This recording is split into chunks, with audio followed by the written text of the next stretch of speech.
All right, what is going on, everyone, and welcome back to Mets Weekly.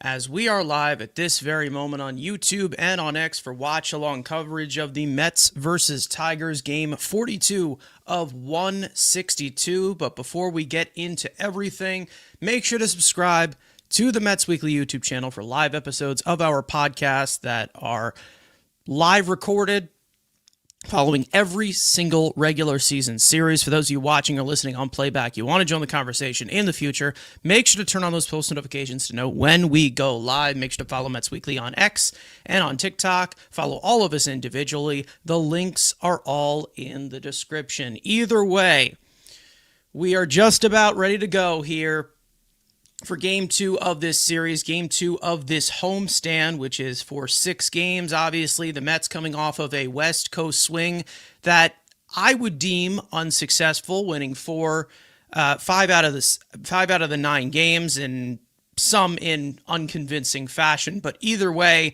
they're back home.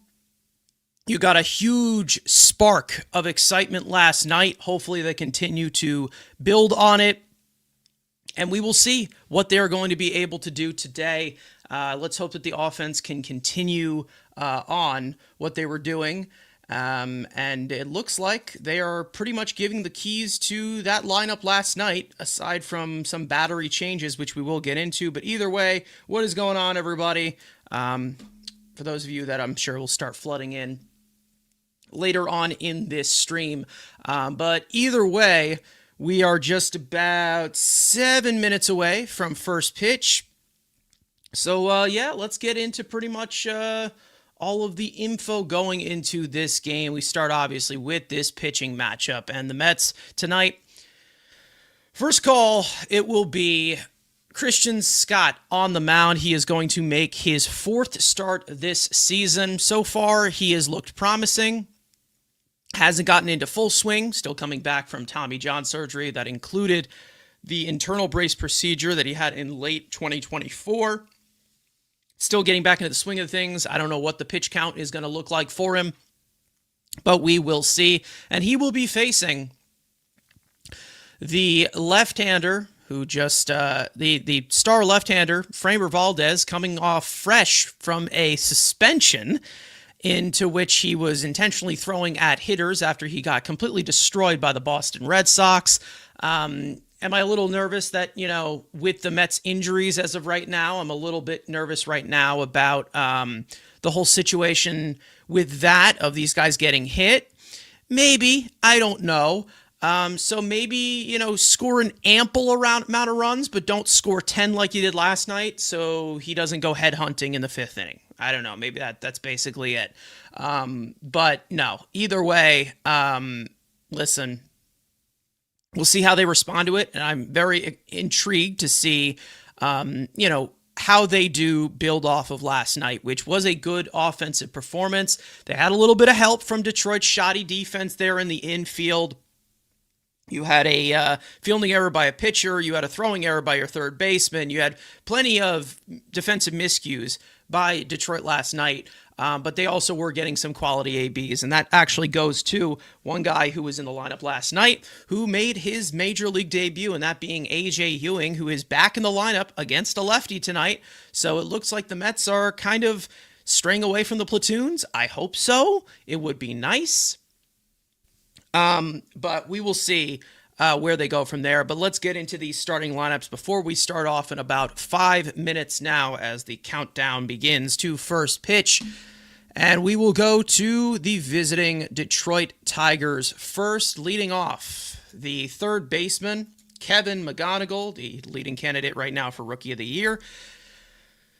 Batting second, the catcher, Dylan Dingler. Batting third, the designated hitter, Colt Keith. Batting fourth, the left fielder, Riley Green. Batting fifth, the center fielder, Matt Verling. Batting sixth, the right fielder, Wensiel Perez. Batting seventh, the first baseman, Spencer Torkelson. Batting eighth, the second baseman, Zach McKinstry, and batting ninth, the shortstop, former Met, Zach Short. off to the Mets side. Pretty much the same, except the battery. Pretty much, shall we say. Leading off, the right fielder, Carson Benj. Batting second, the shortstop, Bo Bichette. Batting third, the designated hitter, Juan Soto. Batting fourth, the first baseman, Mark Vientos. Batting fifth, the second baseman, Marcus Semien. Batting sixth, the third baseman, Brett Beatty. Batting seventh, the left fielder, Tyrone Taylor. Batting eighth, the center fielder, A.J. Ewing. And batting ninth, the catcher, Luis Torrens. Now, we did obviously get the news earlier today that Francisco Alvarez will be going on the injured list with a torn meniscus, so he's going to be out for a while. We'll get a little bit into that a little bit more on the next podcast episode, but we will see what they're going to be able to put together here, because it's all really about how they can build on it last night. Because, again, scoring 10 runs is great, but you got to build on it the next day. And that would be great to see them completely build on it and see what this spark looks like, especially against a little bit tougher of a pitcher. I had the thought in the back of my mind for a little bit about a guy like A.J. Ewing, who had a phenomenal debut, and nothing to take away from that, of course. He looked great, but he was also facing Jack Flaherty, and he was also facing a lot of the more low-leverage pieces in that Tigers bullpen last night. So I want to see how he does against this test in a guy like Framber Valdez, who is a tough lefty and tough on left-handed hitters. So we'll see what happens there, but I'm definitely intrigued to see what happens with this offense today. And, of course, Christian Scott on the mound. The Mets did not use much of their bullpen, and that's obviously after an off day from that West Coast trip. They used Austin Warren and they used Brooks Raley. So pretty much everybody should be available if you see some struggles from somebody like Christian Scott tonight. But we will see. I'll say it's up to some of you guys in the chat. We've got Brandon saying feels like it's a big game or important game tonight. Definitely. You gotta build on last night. I'm not completely celebrating from last night, even if they score 10 runs or not. BBA, what is going on? I'm glad we didn't sign Framber. Yeah, it's looked like a disaster. He can throw it, Slater. Jesus Christ. We've got 1986 in here saying, I actually put a parlay on the Mets tonight. I haven't put a bet on this team in weeks. Need Ewing and Benj to get 2 total bases and Torrens to get 1. Okay, so basically it's like the bottom part of the order is what you're saying? Or the 8, 9, and 1 parlay is what you're saying? So we'll see what they're able to do here. But, yeah. Lineup is looking the best it possibly could, I'd say. Not just against a left-hander, but right now you're just you're trying to see what works here, because this is a struggling offense. Whether you want to say the offense is completely red hot after scoring 10 runs yesterday, it's got to sustain into something else. It really does. So either way, Christian Scott is just about to make his way out to the mound as this game is about to get started here at Citi Field, the second game of a 3-game set, Mets versus Tigers. It'll be McGonigal, Dingler, again, great last name, and Colt Keith for the top of the first here for the Detroit Tigers. And let me just change over the scoreboard for everyone as Christian Scott here on the mound, like we said. He's been okay. Hasn't been going as deep into games as something I kind of expected with him coming back from Tommy John surgery. They're trying to ease him in, which again, it's whatever it is. But hopefully, as the time goes on, it will be a little bit better here. But Christian Scott so far has been pitching to a 3.27 earned run average so far. That's pretty solid. We're just looking for some volume out of this rotation. And to be honest, I do not blame anyone who wants it. And I don't blame anybody who said when he pitched 4 2/3 innings the last time he was out here that it wasn't that good of a start. I don't blame him for saying that. I really don't. I really, really do not. I don't know why they're showing the scoreboard right now, but whatever. Either way, Kevin McGonigal will lead off this game against Christian Scott. A little windy of a day. First pitch is foul back, a 95-mile-an-hour fastball, and we are underway here at Citi Field. McGonigal, right now, former first-round pick. He was actually picked after Jet Williams, I think, by the Mets, or maybe it was Colin Houck. So one of our picks. The Mets actually did pass on him. The 0-1, fastball misses upstairs, and it's 1-1. Yeah, so McGonigal right now is the leading candidate and probably the indisputable leading candidate right now for the AL Rookie of the Year. That one is inside. Tomorrow we'll obviously get possibly 2 Rookie of the Years facing each other tomorrow. That breaking ball misses inside with Nolan McLean and Kevin McGonigal. Should be interesting. But we've got some business to take care of tonight. The 2-1. That one misses upstairs, and it's quickly 3-1 to McGonigal. McGonigal, good eye at the plate, pretty much gives you everything. Offensively, let's just say that. The 3-1, fastball misses upstairs. It's a leadoff walk for McGonigal, as that'll bring up Dylan Dingler, who went deep off of Freddie Peralta in the second inning last night. Junior Valentine behind the plate. For today, you've got Jordan Baker at first, who is the crew chief. James here in the chat saying, even in the early I did not get as disgusted with this team. Not much.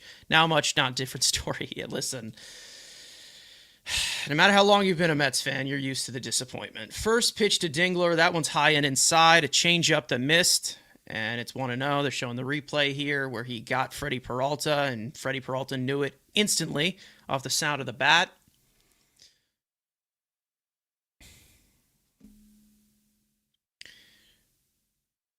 Fake pickoff attempt, it looked like. So that's a disengagement. So that's one disengagement. What's going on, Michael? How you doing?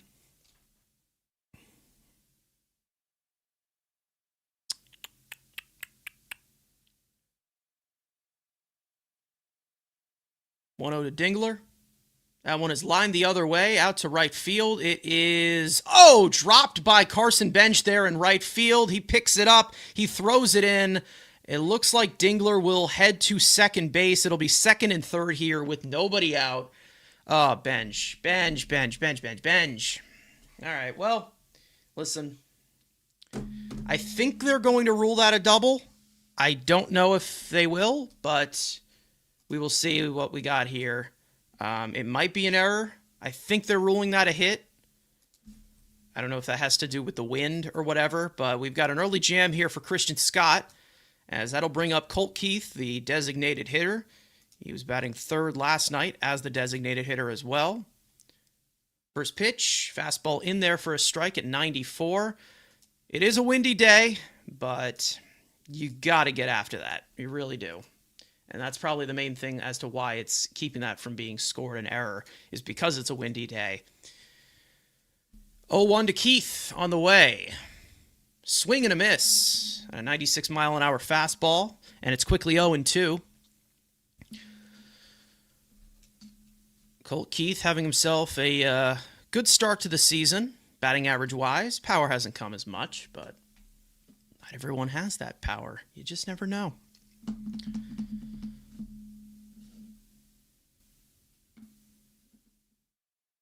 Weird lead there by McGonigal.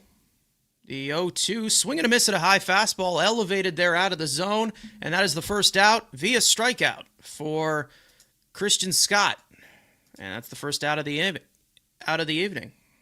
There, it looked like he didn't even have a chance on that one. All right, well, plenty of left-handed hitters here in this lineup, so we all know how much Scott struggled with that last time he was here in the majors, so we'll see what adjustments he does make. Here's Riley Green. Riley Green, former number 1 overall prospect. The Tigers had a lot of pedigree and overall farm capital. So, listen, we'll see.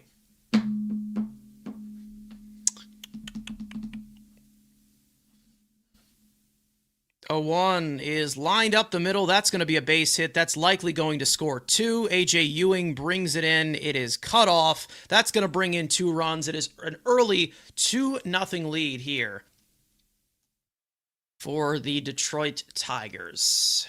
Jesus.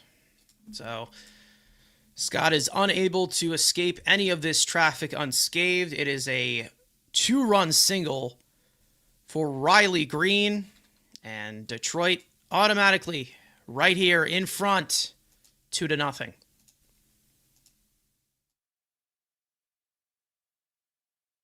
So the Mets will have to be playing from behind once again, as they were down 2-0 last night.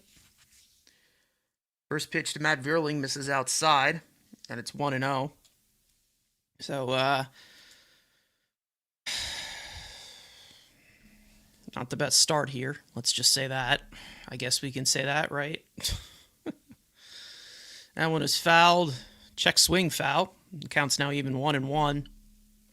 Matt Vierling getting the start in center field tonight. He was the center fielder last night.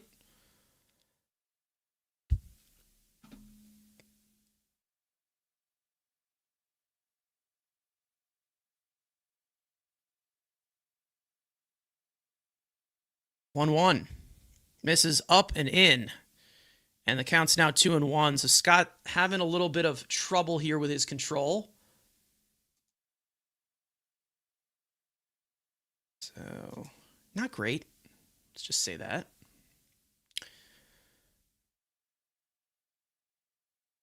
The 2-1. That one sits high, and it's now 3-0 to Vierling.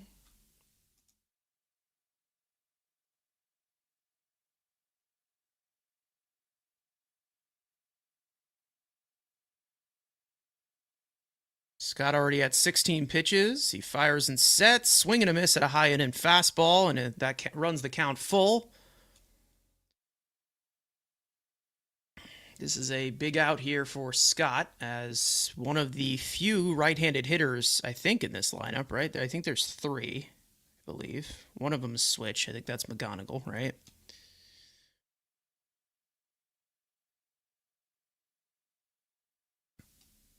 Three-two from Scott to Vierling. Fouled off. Fastball just gets off the fist there.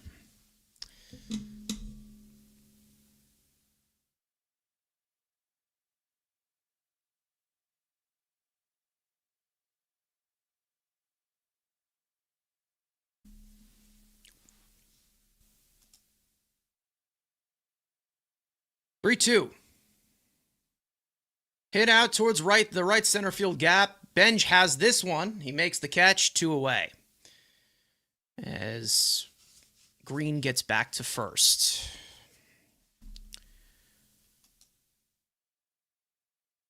So, maybe we'll see Benj make up for it with the bat. We'll see. Here's Winsel Perez getting the start in right field like he was last night as well.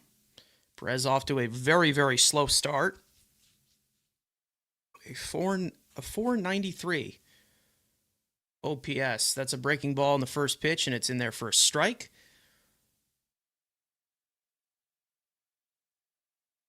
I bet we score 1 run tonight. That's basically how the offense has gone.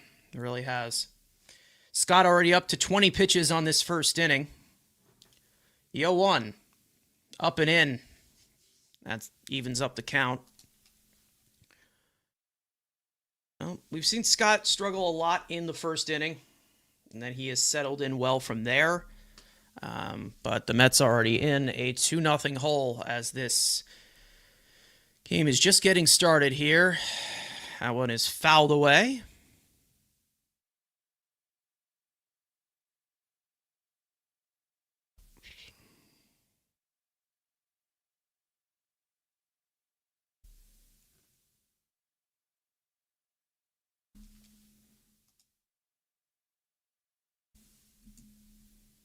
The 1-2 is pulled out to right field. Benj is under this one, so I guess in fly balls he makes up for it, but it does cost them a run.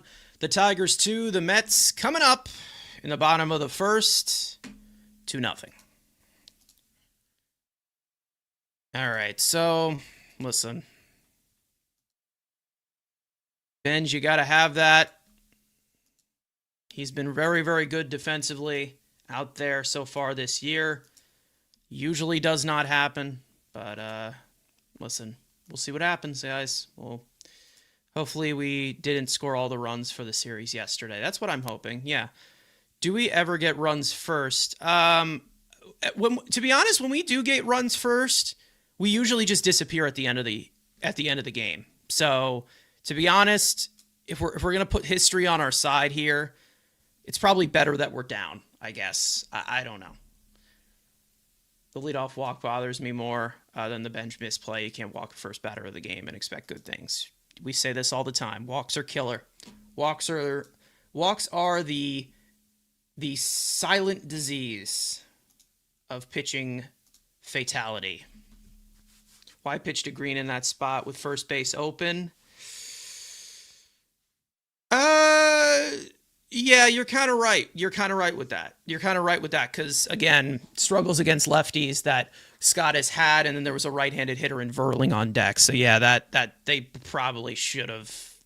I don't know. Maybe it's just the first inning and they were willing to concede runs, but when a team is struggling this much offensively, I do get that. Absolutely.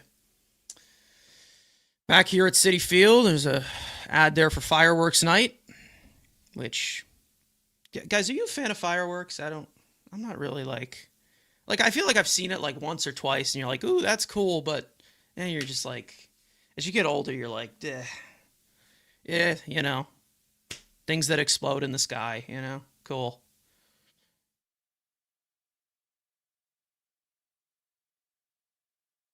So here's Carson Bench. He'll lead off against Framber Valdez. The angry Framber Valdez, or maybe he's cooled off. First pitch in there for a strike. Just clips the bottom part of the zone. Just showing the OPSs, I guess. I don't. Cool. The 0-1. That one misses inside to Benj, and the count's now even. Benj last night had a pretty good game. Brought in technically the winning run to give the Mets the lead, and they never looked back as they scored 10 unanswered runs after going down 2-0. 1-1. Bounced foul. And it is now 1-2. Valdez signed a massive contract. 3 years, I believe. 3 years, something AAV. It was like, what, 34 million AAV? 1-2. Bounce to the right side. The second baseman, McKinstry, throws on to first. One down. Yep, Framber Valdez, I'm sure they're going to show this. Yep, him beaming Trevor Story. Warnings being issued. Wilson Contreras pissed. Yeah, it was a whole shit show last week. And then he ended up getting suspended. Or no, it was May 5th. So yeah, technically a week ago. Then he gets suspended for 6 games, which for a pitcher is 1 start. So here's Bo Bichette. First pitch is a breaking ball in there for a strike. And it's 0-1.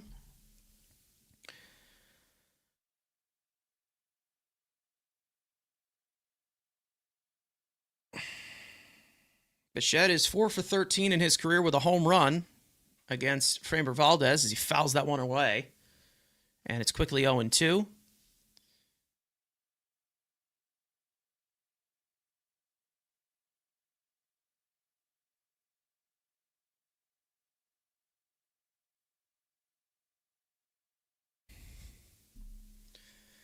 The 0-2. Grounded to shortstop. Zach Short up with it. Throws to first in time. 2 down. Yeah, and then here's the one where he crossed up his catcher. Yeah, they're showing the whole story of Framber Valdez of how much of a douchebag he is. Sucks Benj messed that up, but that's what you get with prospects. I'd rather watch him than watch Ibanez, Ibanez in the lineup. Yeah. Again, these guys are going to struggle. It happens. I can't say I'm shocked. Obviously, it's not good, but I'm not shocked. First pitch to Soto was fouled off. Soto broke out of a little bit of a skid. He was hitless in that Arizona series. Last night, he was a little bit better. But still not been, the Soto.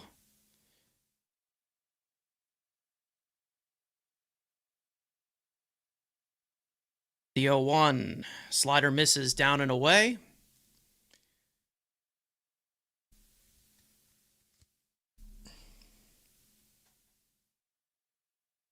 Hope we get to Valdez and he doesn't try to kill one of our guys. Yeah, we'll see. We will see. 1-1 to Soto. Bounce to the right side. Torkelson up with it. Does not need any help at the bag. Steps on it himself to retire the side. 1-2-3 inning for Valdez in the first. We go to the second. 2-0 Detroit. All right, we'll see if we can get a shutdown, not a shutdown inning, a bounce back inning from Christian Scott. See how he settles in here. As it will be Torkelson, McKinstry, and then Zach Short, the 7, 8, and 9 hitters for Detroit.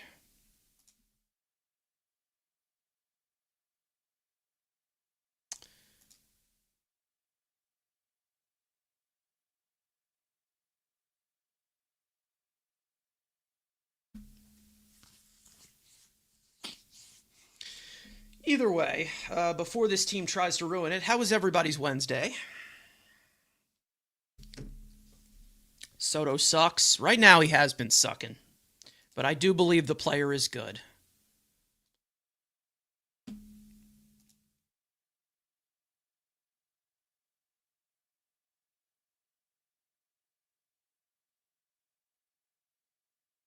Apparently, John Franco threw out the first pitch, and it was not very good. So I think his days are behind him at this point.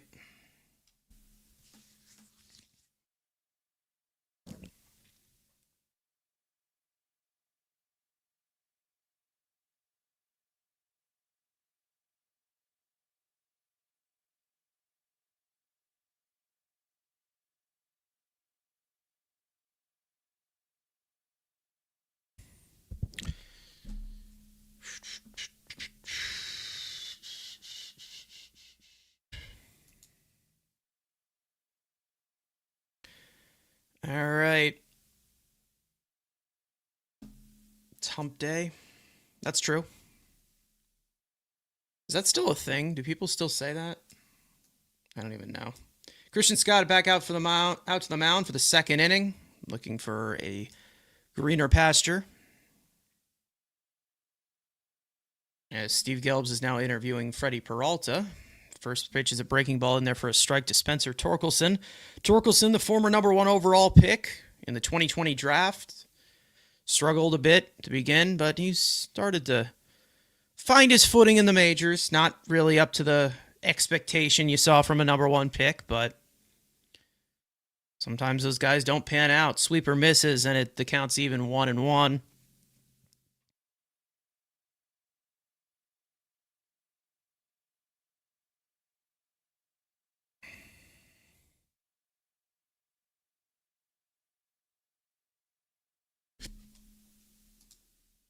That one is inside. As Scott's having some trouble with his fastball command so far. 2-1 to Torkelson. Cutter is fouled off as it saws off his bat. And the count's now even 2-2. McKinstry on deck, and then Short here in the second for Detroit.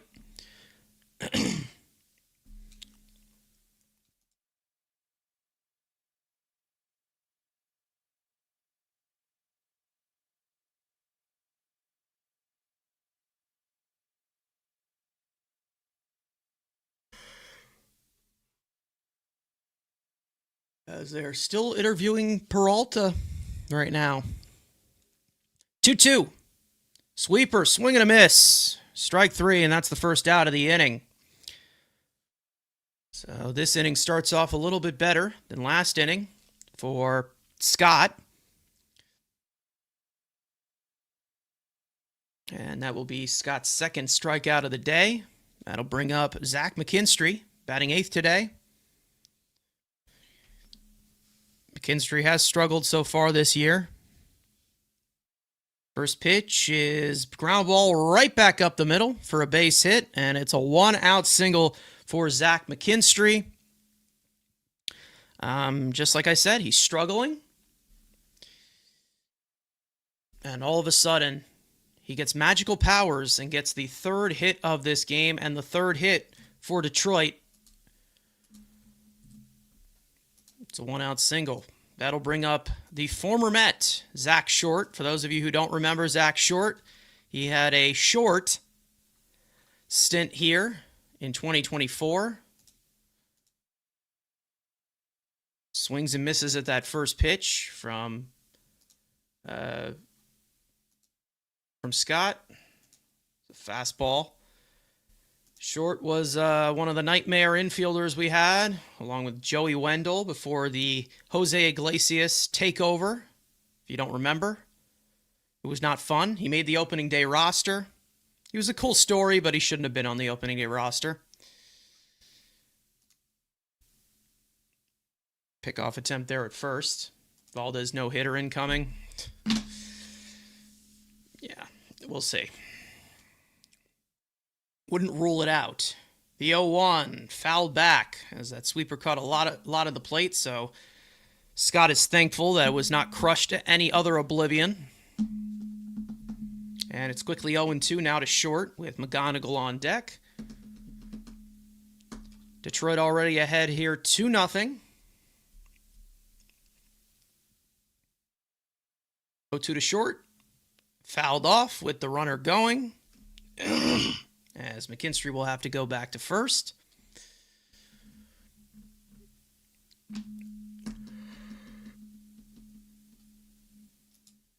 Whew.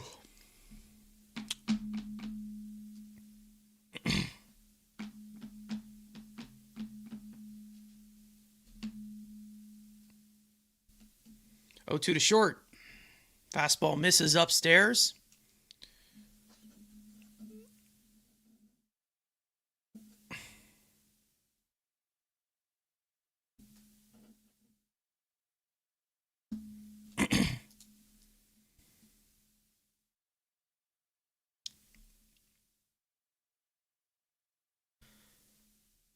One, two to Short. That one is a cutter that's fouled off into the right field seats. Mike Prince. Did he? Did he actually? I guess I'll watch it later. The expertise of Mike Francesa. That one's fouled off as Short is giving Scott some fits here.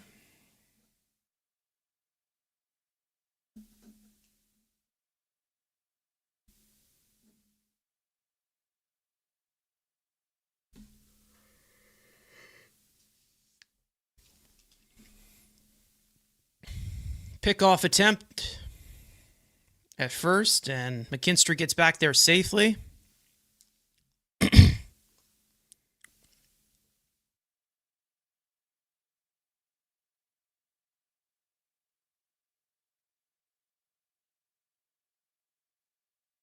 One, two. Runner is going once again, and that one's fouled off.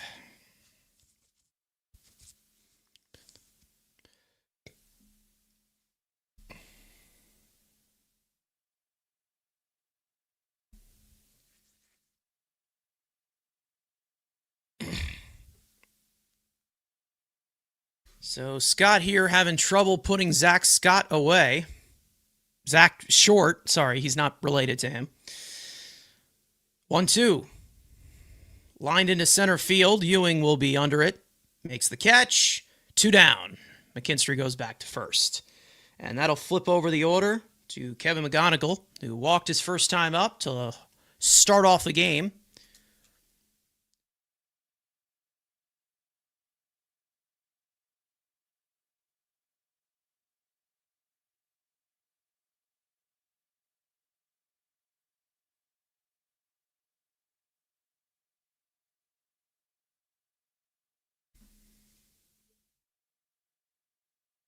First pitch is a cutter that misses upstairs. And it's 1-0.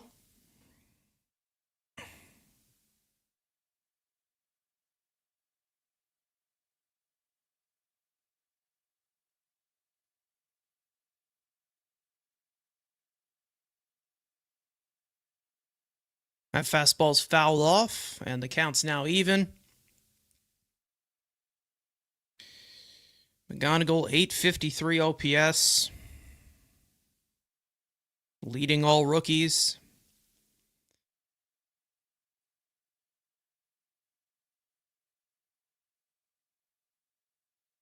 The 1-1. Splitter misses outside, and it's now 2-1.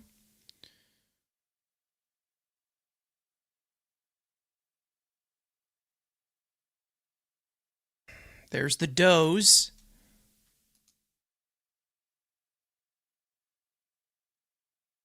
2-1. Popped up into foul territory. Beatty goes for a look, but it is out of play. And the count's now even 2-2 to McGonigal with Dylan Dingler on deck.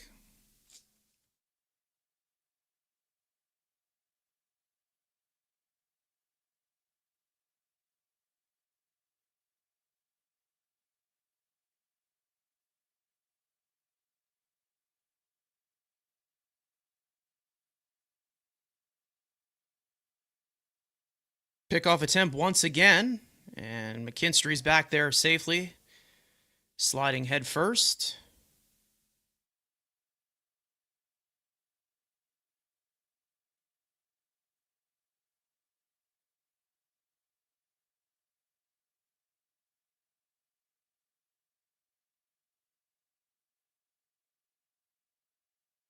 Two-two to McGonigal. Runner goes, and that one is flicked out to left field, and it will drop as McKinstry will go to third. Runners at the corners. It's the fourth hit of the game and the fourth hit for Detroit. Runners will be at the corners with 2 out for Dylan Dingler. And he just sawed him off there. And elite ball placement, as they like to say. And it was not hit hard enough to where McKinstry could go over to third. As we will get a visit from Justin Willard, Mets pitching coach. Scott already at 42 pitches here and not even through the second. As he will face Dingler, who got him last time-ish, because it was more to the fault of Carson Benj dropping the fly ball in right field, but it was ruled a hit, so make with that as you may.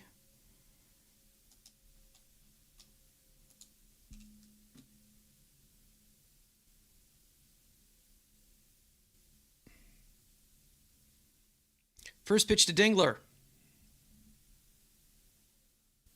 That is a sinker. That misses inside.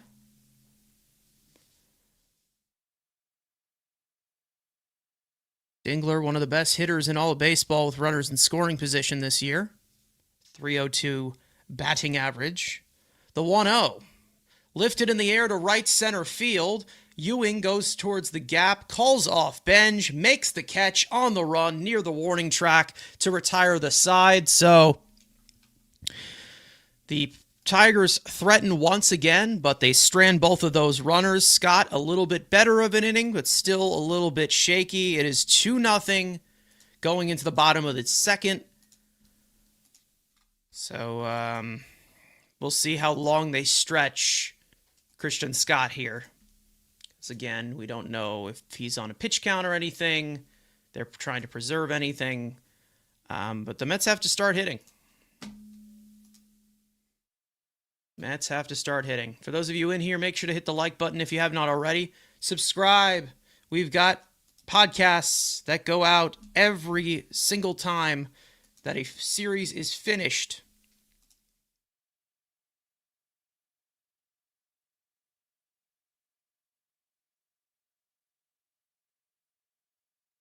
So it will likely be... It will be on Friday, the next episode. Make sure to stay tuned to that. And then we will also be live tomorrow, which it could be delayed by rain. We'll see.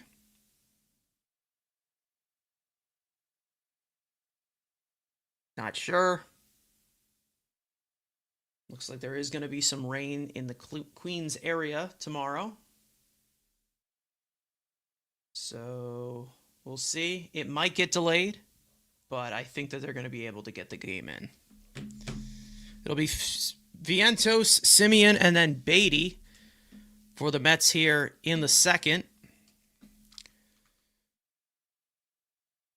Vientos, as they can say, he's been hitting into some hard luck recently. But you always know that that comes with, you know,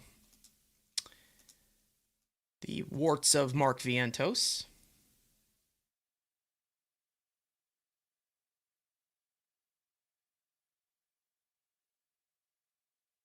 Framber Valdez back out to the mound for second inning of work. Got the Mets down 1-2-3. He'll face Mark Vientos. Vientos, OPS just below 700 for the year as he fouls that first pitch away. 0-1. Vientos drove in a run last night, 2 for 5.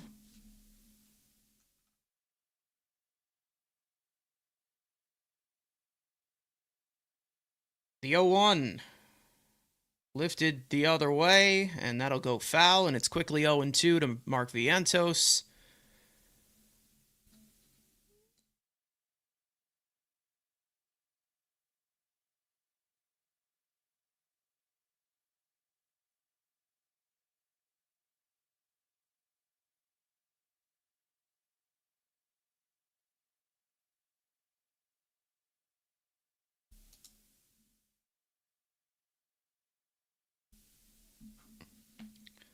Oh, 2 from Valdez. That one misses low. Curveball. Low and inside, and it's 1-2.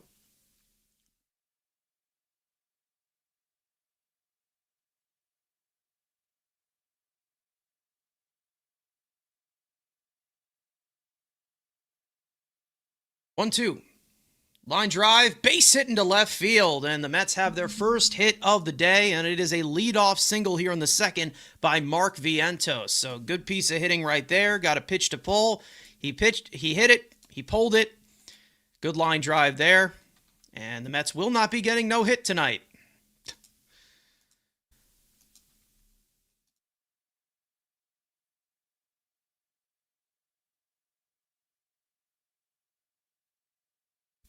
Bunt. Is this a good time to bunt? I don't know. Marcus Semien. Semien hasn't really been doing much, so maybe. Semien 1 for 5 last night, and it came on like a scratch infield single.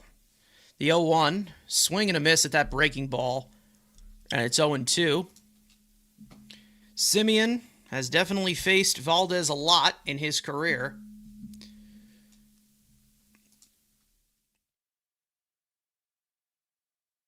As a longtime member of the AL West. The 0-2 in there for a called strike 3. Middle in, fastball, struck him out looking. I came here to hit the like button. Well, thank you, Burnt Toast. Jesus Christ, Semien. That'll bring up Beatty.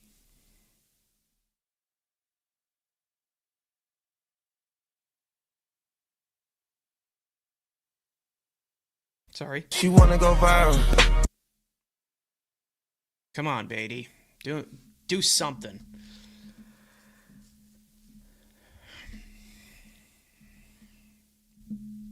First pitch, line the other way. That's a base hit into left center field. It is cut off by Verling. Vientos on his horse. He will go to third base. Great base running there by Mark Vientos. It is the Mets' second hit of this game, their second of this inning. Good piece of hitting by Brett Beatty. Good base running there by Mark Vientos. And there are now runners at the corners here with 1 out. And that will bring up Tyrone Taylor.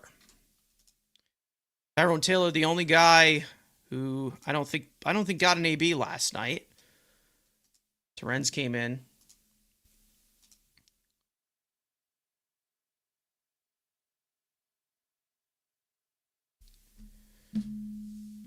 Stearns came in. He got a few plate appearances, but I think Taylor came in for defensive purposes. First pitch is in there for a strike. Shit, I just fucked something up. My bad, guys.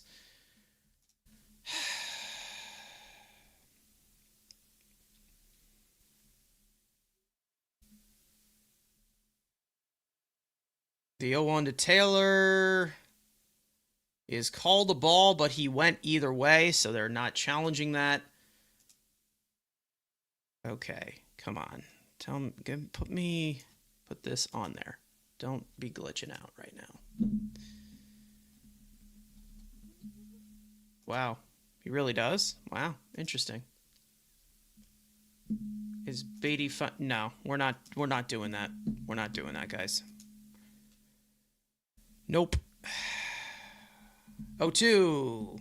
Grounded. McGonigal over to second. On to first is too high, as a run will come home, and the Mets will cut this lead in half. 2-1. So it's an RBI force out for Tyrone Taylor, and then it will be a throwing error, I think. Or no, I don't think it will. No, it's a force out. So there you go. Mets score. We didn't get shut out, guys. We didn't get shut out.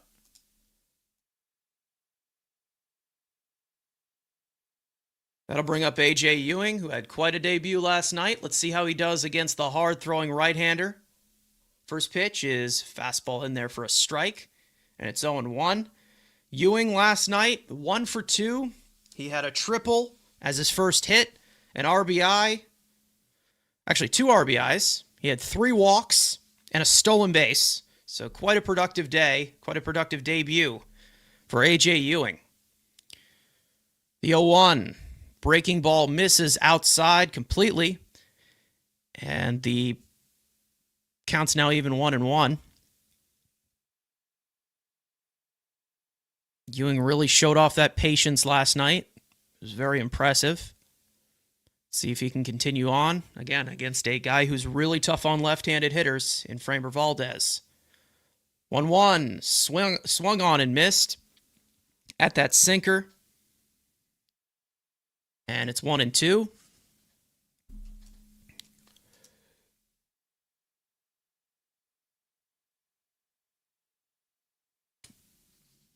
One, two. Strike 3 called. I believe the runner was going, but it did not matter. That'll retire the side. We go over to the third, but the Mets cut into the lead here. It is now 2-1 Detroit. All right, I'm going to need a shutdown inning here from Scott, because he's been running a little bit too slow here. But either way, good ABs there from Vientos. Good AB there from Beatty. So that's good, I guess. But hey, we're not putting stock into it. Send him down. Agreed. Got one. Yeah, I guess.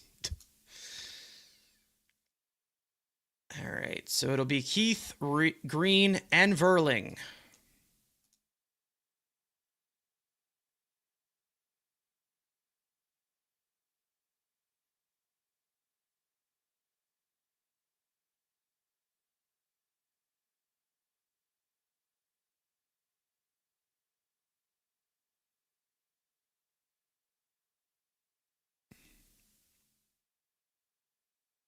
The overthrow woke up the dugout, not for the run, to avoid getting hit. All right.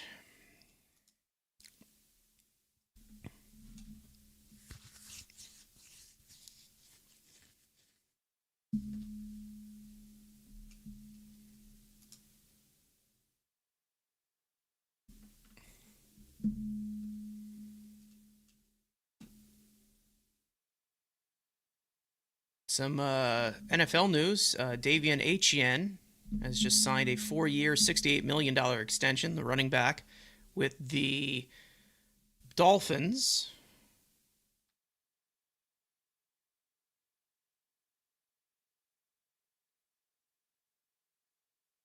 which makes him the third highest paid running back at $17 million a year. That's a lot. First pitch from Scott to Colt Keith is in there for a strike. And it's 0-1. Sweeper.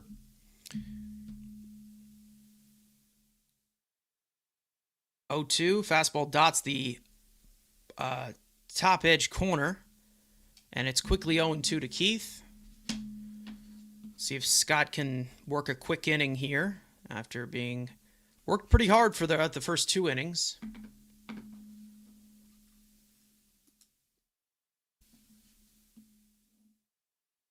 Oh, 2 from Scott. Splitter misses outside. And it's now 1-2. Keith is 0 for 1 on the day.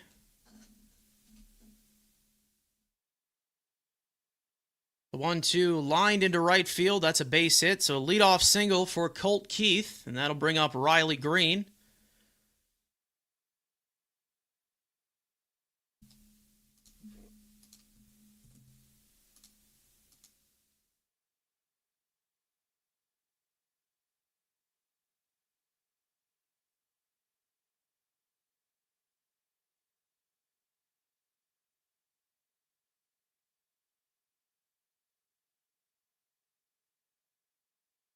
That's the 5th hit of the game for Detroit. First pitch misses low as it is bounced into the glove of Terens. Picks it up on the hop.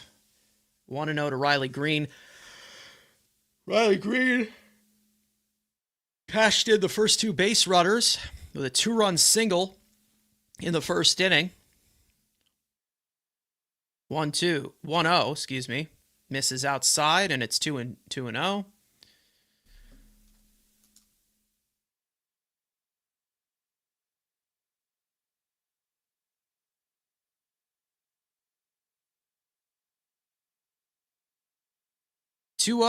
Grounded the other way. Beatty on to second, on to first from Simeon. The double play. It is a 5-4-3 double play to race the base runner.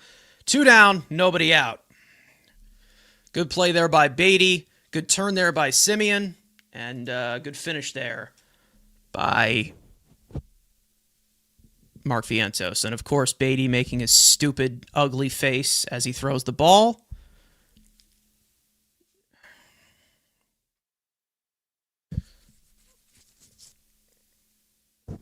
Matt Verling takes one inside, and I think, are we getting a challenge here? It's not going to be correct. Not going to be correct if Terens is challenging it. Yeah, no. So the Mets lose one of their challenges. And it's now 1-0.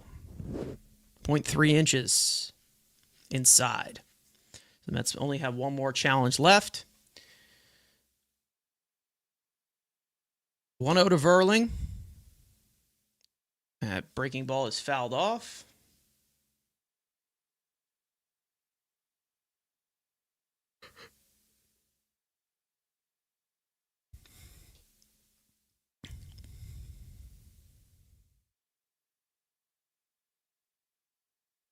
One.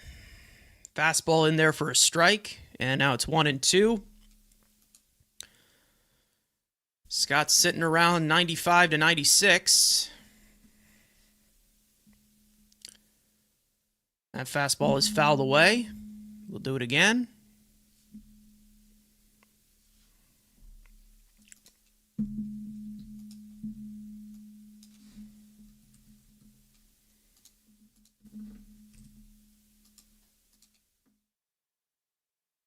One, two.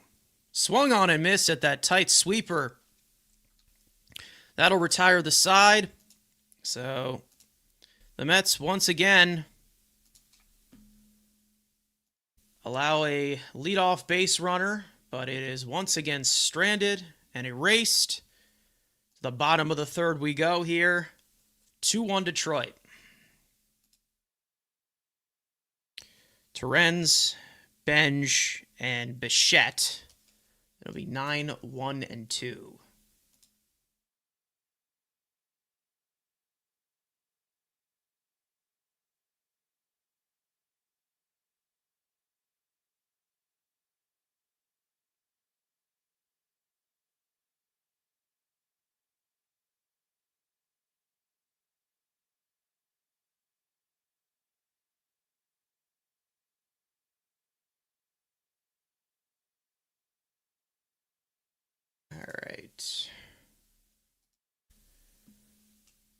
Stop challenging unless it's a big spot. Yeah, it was just not a smart challenge either.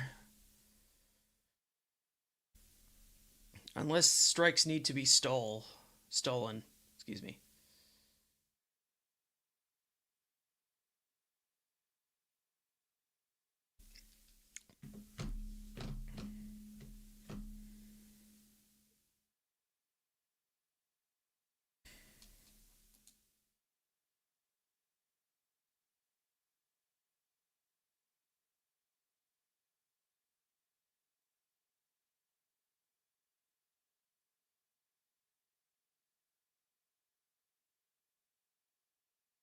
So Framber Valdez will come back out to the mound.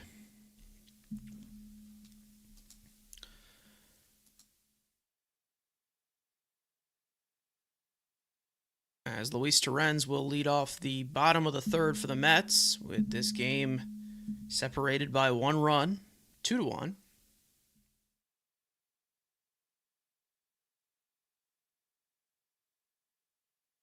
First pitch from Valdez is a curveball that misses low. Where's Matthew? Matthew is TBD for this stream. He may be here for the later innings and for a post game, but I'm not sure yet. We'll know by around the 7th, 8th-ish inning. That one's in for a strike, and it's 1-1 to Luis Torrens. Torrens had an RBI last night after coming in for Francisco Alvarez, who left the 6th inning with a torn meniscus, as it has been reported already. 1-1, swing and a miss, and it's 1-2.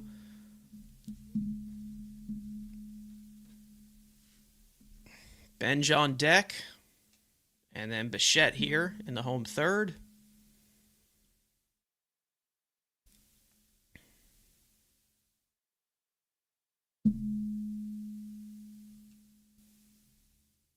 One, two. Fouled into the right field seats. We'll do it again. There's Hayden Sanger, who was called up as the corresponding move for Alvarez to the injured list. 1-2.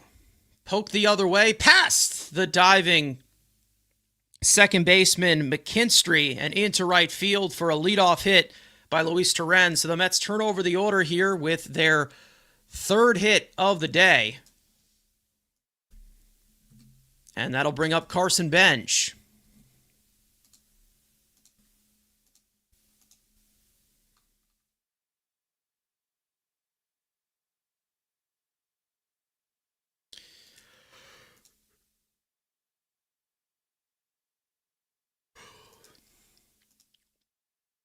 First pitch to Benj. Benj bluffs a bunt, and he takes it back, and it's low, 1-0.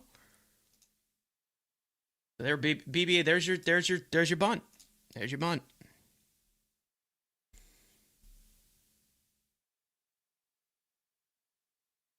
1-0. Bunt's still on. He takes a strike, pushes it back. Counts now even. There's a hit I needed from Torrens. Now I just need 2 bases from Benj and Ewing. All right, well, let's see. Fuck that shit, we're in last place.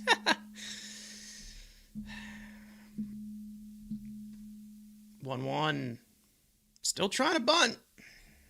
Pulls it back. That one's down and away.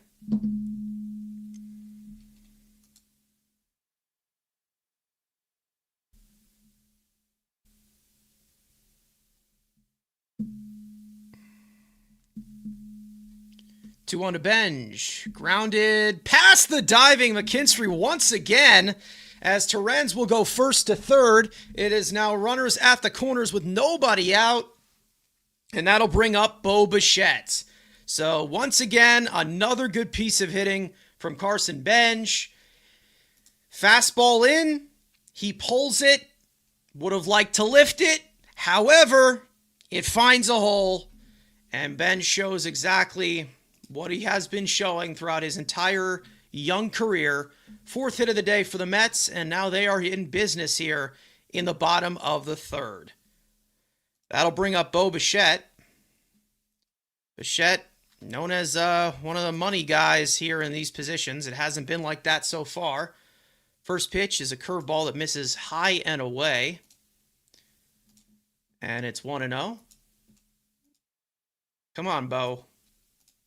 Anything to the outfield, guys? That'd be cute, right? That'd be nice and cute.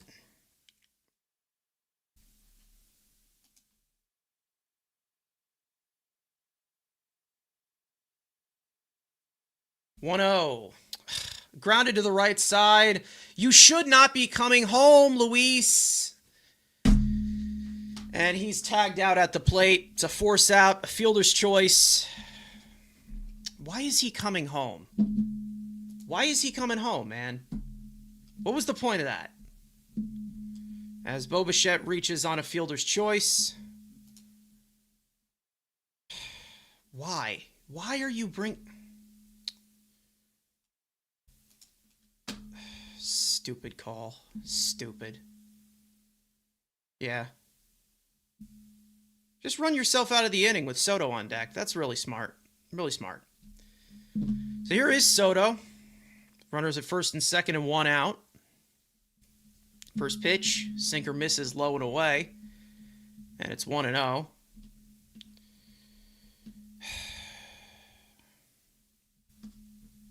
Why is he running on contact? Like, why? What are we doing here, man? Stupid. 1-0. That one misses outside, and it's 2-0 to Soto. You've got Vientos on deck, who singled his last time up.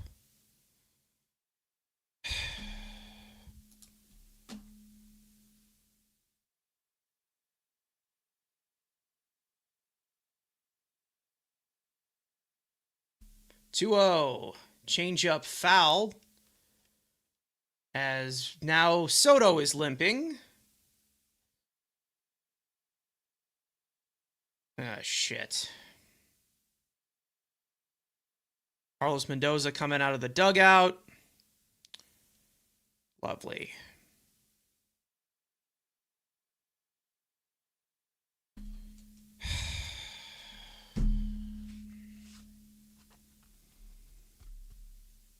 Yay, another injury. Woohoo.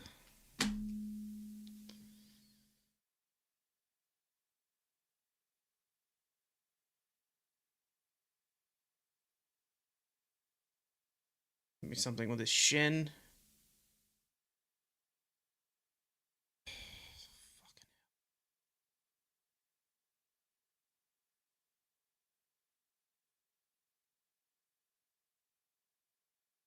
Yeah, I think it's something off his foot right there.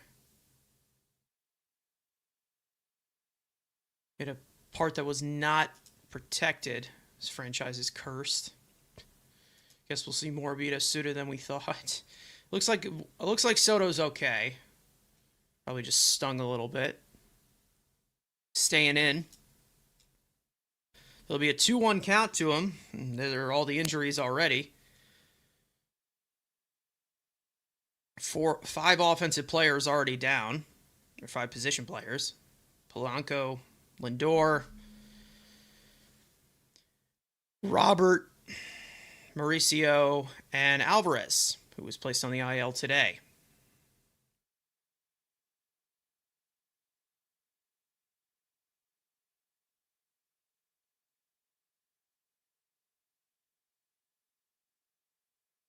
Two 2-1 to Soto from Valdez.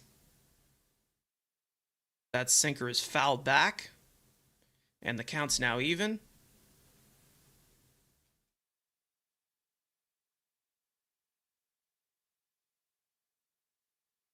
See how he does running. Yeah.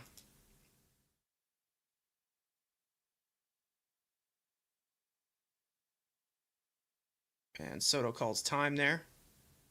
Trying to stretch out that, looks like he's okay, which we'll see.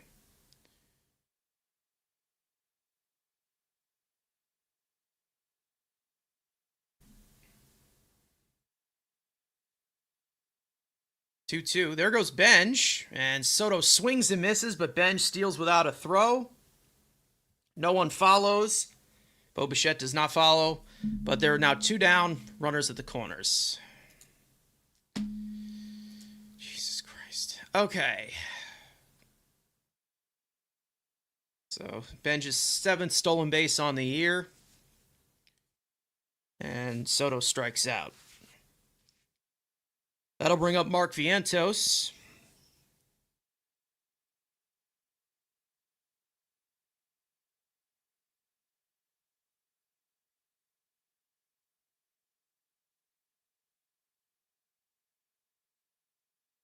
First pitch is lifted in the air to right center field. Back goes Verling onto the track at the wall, makes the catch in front of the wall, and does a little love tap to the padding, and that retires the side. Another well-struck ball there by Vientos with nothing to show for it.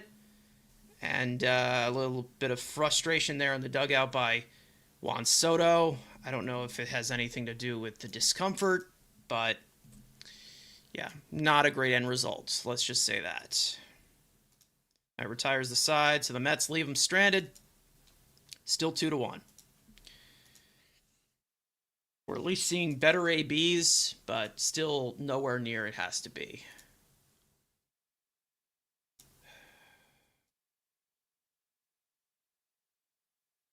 Shut the rally killer. Yeah. This weed is killer. Dolphin is a fish when it was a dolphin is a fish when it has a hook in its mouth. Is that true? The shed is so bad. Soto was hurt. You can see it. Yeah. Hit the weight room. Swaggy V. Swaggy V. I'm just Swaggy V, baby.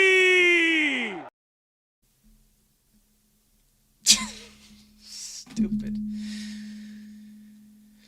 All right, so Christian Scott will go out to the mound. The heck is that? That's courtesy of Ibby, who's also in the chat here. So, Vientos can't buy a break right now. Yeah, he's been hitting the ball well, at least. At least.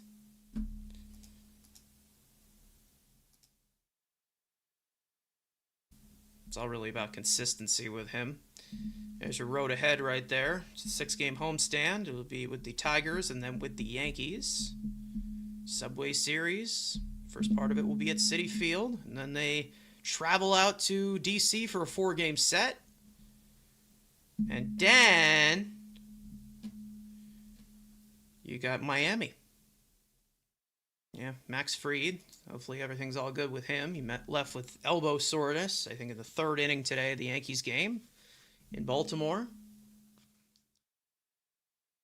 First pitch from Scott in there for a strike to Wensiel Perez. Next pitch is a hanger that is flied to right field, pulled foul.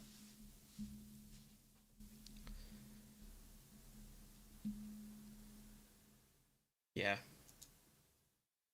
This team is pushing to do everything to not score. Fire the third base coach. Yeah, I have no idea why he was running on contact there.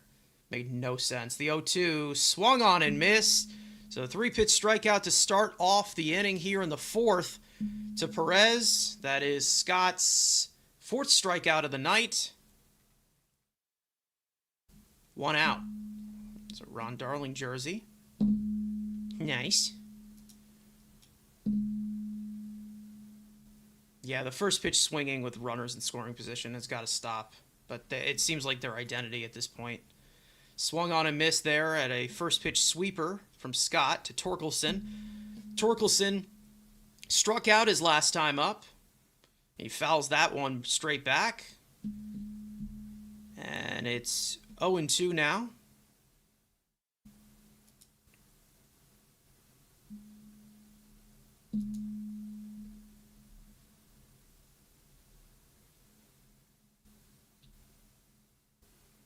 Fastball misses high and away. It's now 1-2. Scott now up to 63 pitches on the night. They're about to throw his 63rd. 62 right now. And it's about to be right here. 1-2. Fastball misses inside. And the count's even.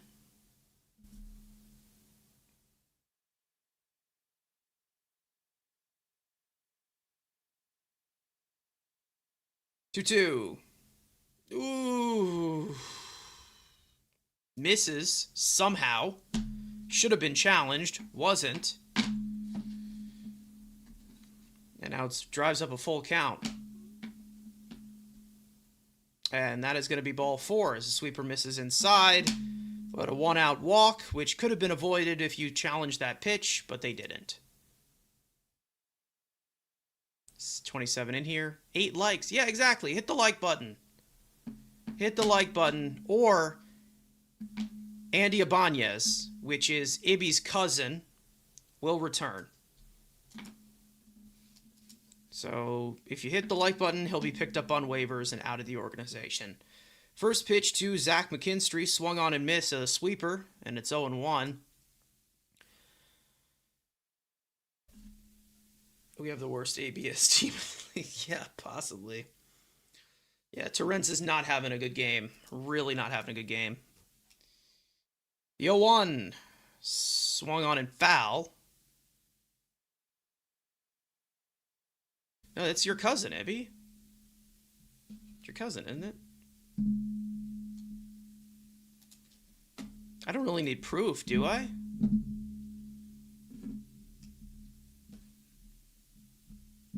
O2. Swung on and fouled off. Do it again. McKinstry was an all-star last year. Won a Silver Slugger. Good for him.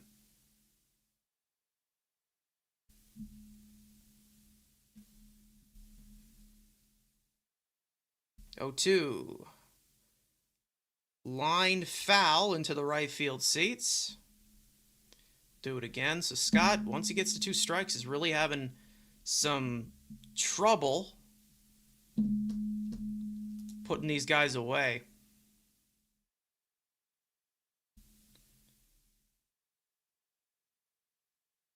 O2. That one misses upstairs, and it's 1-2 now to McKinstry. You've got Zach Short on deck.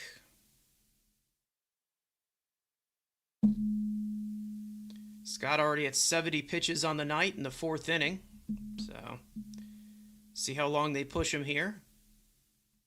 1-2. That one slapped foul as well into the left field seats. We'll do it again.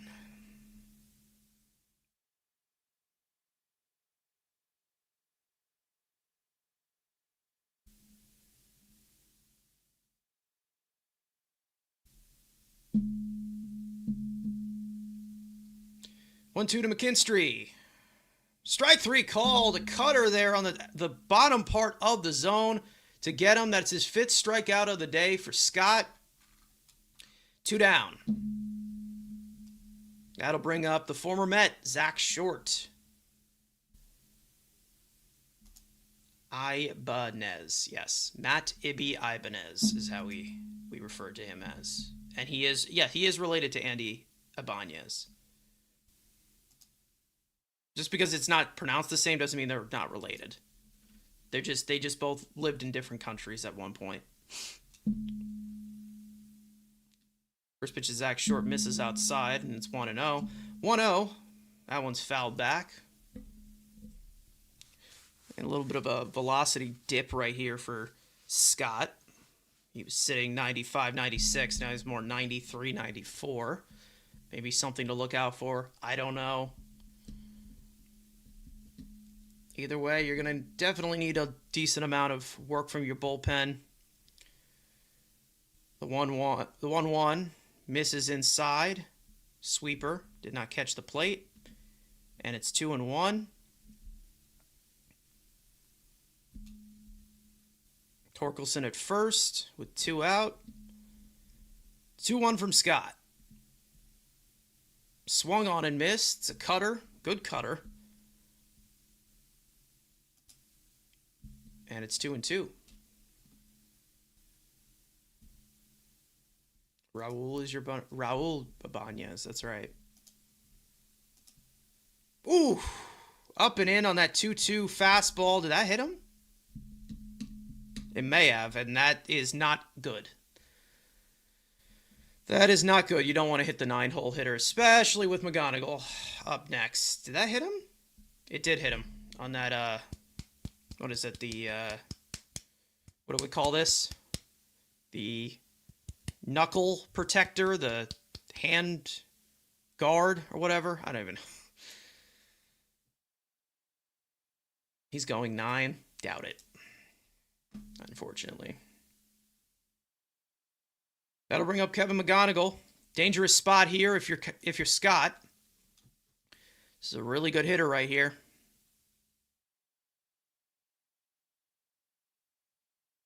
First pitch. Misses outside. Sweeper. And to think this side would be retired right now if Terens challenged that call. But alas, here we are. That one is a sweeper that just nicks the corner.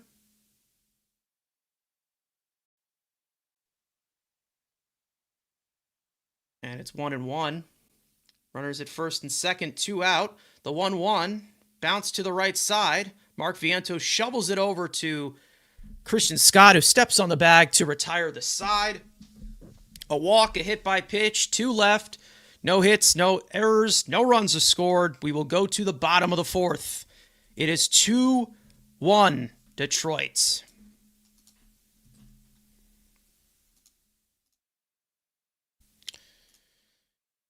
Hey.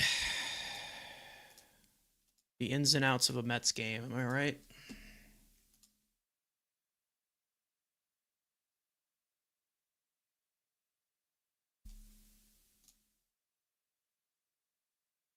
Catchers need to start being measured on their ABS ability. We'd be out of that inning if Terens wasn't a dunce. It's actually on StatCast if you want to see it. It shows by catcher. It also shows it by batter and by pitcher, I think. And then it just shows like the leaderboards for it. It's on Baseball Savant if you want to see it. Pullum, I think they're going to give him another inning because they have yeah, they're going to give him another inning. They're going to give him another inning. Tigers defense sucks. They'll fuck up. Are they a really bad defensive team? Are they? Let me see. Let's see. Let us see. They are horrible. Wow, they really are horrible. They are the worst. They are dead last in outs above average as a team. -21. -13 defensive runs saved. Speaking of bad defensive runs saved, Philly, -23. How is that possible? How is that possible? My goodness. They really do have a bad defense. Holy shit. Well, Marcus Semien will lead off the 4th here for the Mets. It'll be Semien, Beatty, and Taylor against Valdez. There's the Russian tea room. I'm not sure why they're showing that. But you know what? I don't care. Semien struck out looking his last time up. First pitch. Misses low and away. Semien really struggling, as we all know. Has not been good for him. 1-0. Ben's in there for a strike. And it's 1-1. Not a great outing, but not a terrible one. Can't ask for too much from him. Keeping in this game, need the offense to step up. Absolutely. And Semien lines one, caught by former Met Zach Scott, of course. So that's one hard out for Valdez here in the 4th. That'll bring up Beatty. Beatty singled his last time up. It's a good AB by him. I'm sure that he will build on it. Look at last night's game. I mean, yeah, but I didn't realize how bad their defense was. Swung on a miss at that first pitch from Valdez. Mets down 2-1 in this game.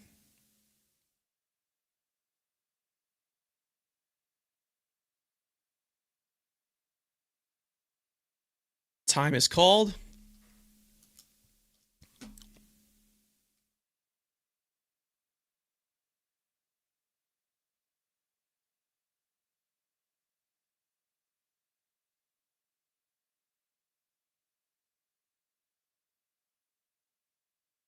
0-1. Grounded to the right side. McKinstry flips it over to first. I don't know why he did that, but 2 down. Gets him in time. And we're back to being Beatty.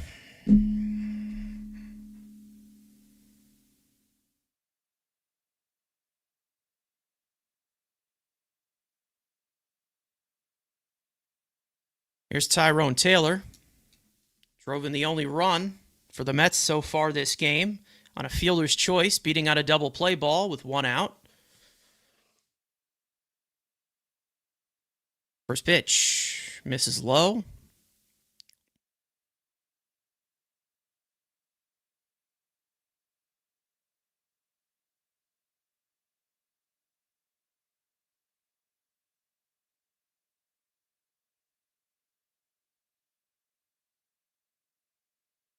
One 0. Low once again, and it's 2-2. 2-0, sorry.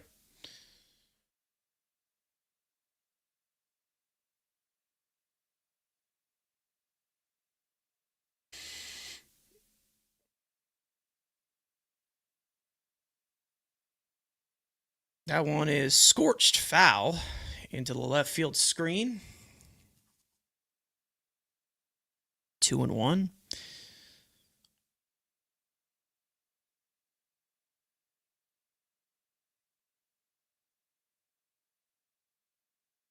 Two on, swung on and missed. Change-up. Counts now even 2-2. Valdez seems to not have crashed out yet. 2-2. Up and in. And the count runs full. Ewing on deck.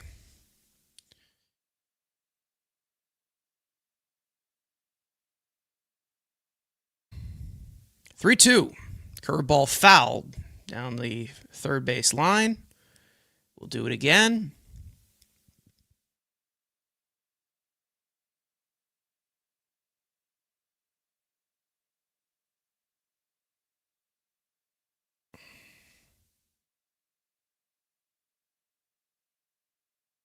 Three-two to Taylor.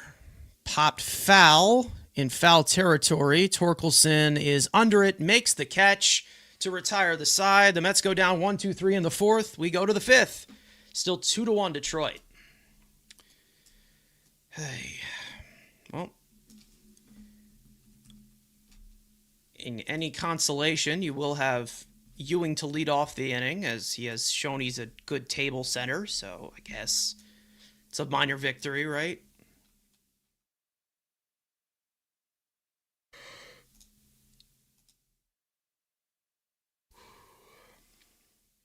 Making Valdez's job easy. Yep.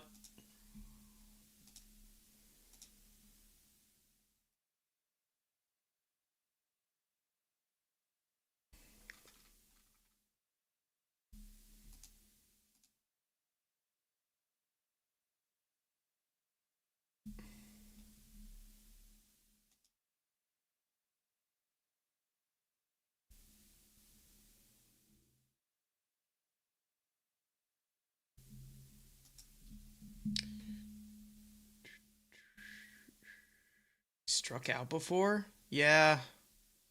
What the hell are they showing here? Oh, a Kidcaster. Okay, I was about to say, like, why are we showing, like, 2012 Mets right now? We prefer that not to be shown. A team stunk.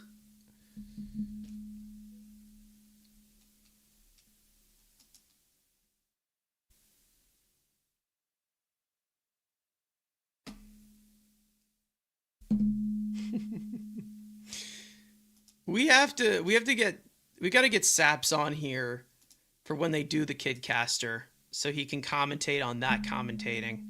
I think that would be awesome. Scott comes out for the fifth. Oh, they're interviewing the 2013 Kidcaster. Okay, well, this is like 13 years later. I always thought the Kidcaster stuff was cringe. I mean, I always mute the TV. I don't need to hear a squeaker in my ear. I just don't need to hear it. Sorry. Had enough of that in my days in gaming days. I'm done. I don't need to hear that. That one misses outside, and it's 1-0. Scott at 82 pitches. Or 80, about to throw 82 pitches.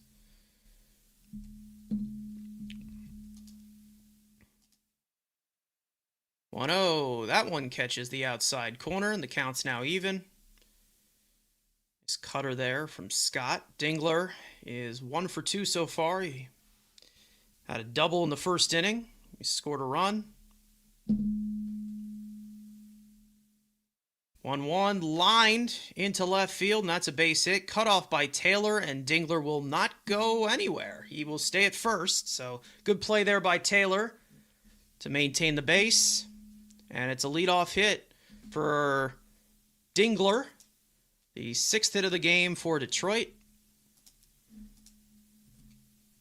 And once again, we've got ourselves some base runners to get through for Scott. So Scott's been working in and out in traffic all game, and this inning, no different.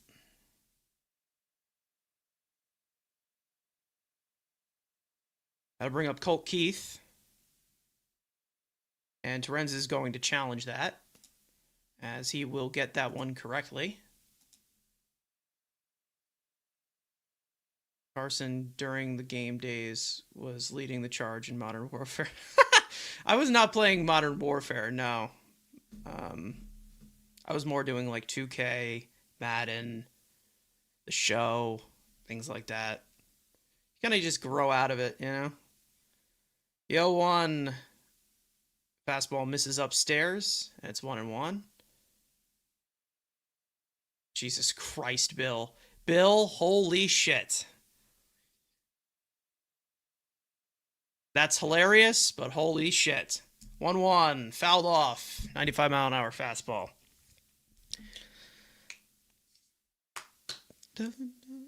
.86 pitches now for Scott. We've got Step Bro warming up in the pen.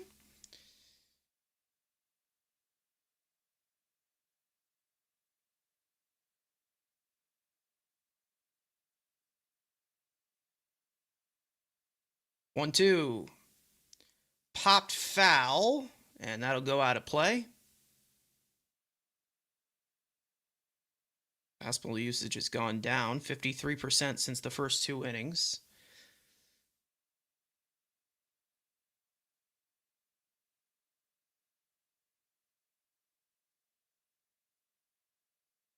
Mets weekly pinwheel hats are on back order. 1-2. Slash to first. Vientos with the throw on back from Bichette. It is a 3-6-3 double play for the Mets, and that'll clear the bases. 2 out and nobody on. Great play by Vientos. Good throw to first. Good turn by Bichette. Good getting back by Vientos as well to the bag. Beautiful. 3-6-3 double play. And that'll bring up Riley Green, who has had already a day, and he bloops that one over the head of Beatty and into left field for a 2-out hit. So that is good that they got that double play there. Likely saves a run. And I would assume that this is going to be it for Scott. I would assume. Maybe. Is this it? Is that it? Yeah, that's going to be it for Scott, and that's going to bring in Huskar Brazaban. Runner at first, 2 out, and we'll be back with Brazaban. Cue it.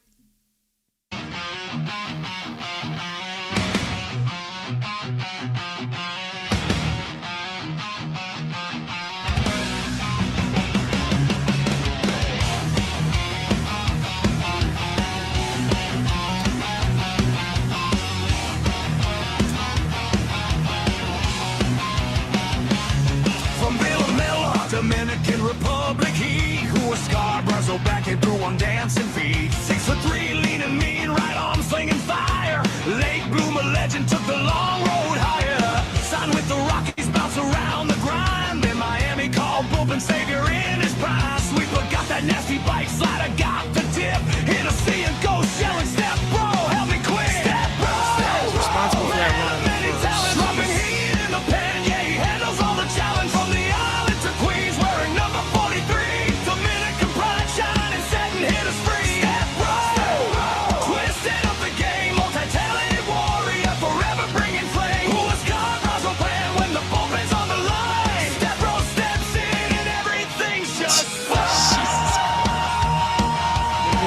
Yeah, it sounds like Nickelback, doesn't it?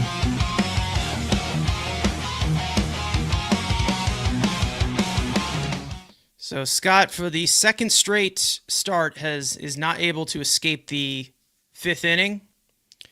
Again, I think they're still easing him back because I don't know. It seems like the pitch count keeps going up slightly every time. That's a very creepy photo of AJ Ewing right there. Not gonna lie, that's a little unsettling, but I get it. He made his debut yesterday, and it was a good debut. All right, the man of many talents on the mound with 2 out here in the 5th inning. Mets down 2-1. Runner at first. He will face Matt Vierling.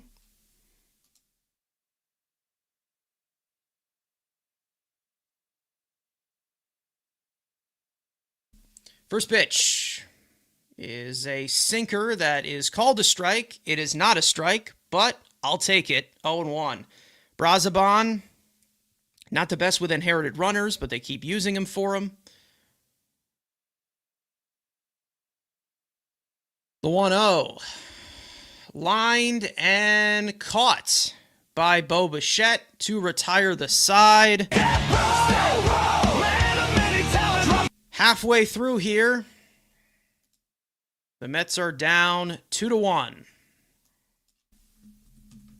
So that closes the book on Scott. That would be 4 2/3 innings pitched, 7 hits, 2 earned runs, 2 walks, 5 strikeouts on 89 pitches. I'm sure Brazoban will come back out for the 6th. And the Mets will come to bat here with AJ Ewing leading off here in the 5th. Can the offense get it going, please? That would be nice.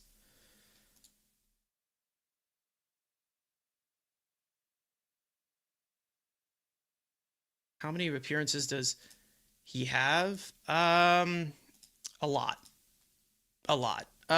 Here, I can check for you. Hold on. Let me just switch this over. Let's see. Brazoban has appeared in 18 games this season. That's a lot. Appeared in 18 games. He started 2 of them. Ewing spark plug next inning, hopefully. Hopefully.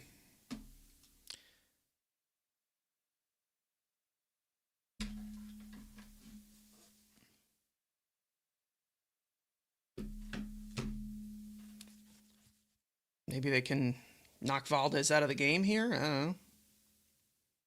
Scores around the majors through 7 in Boston.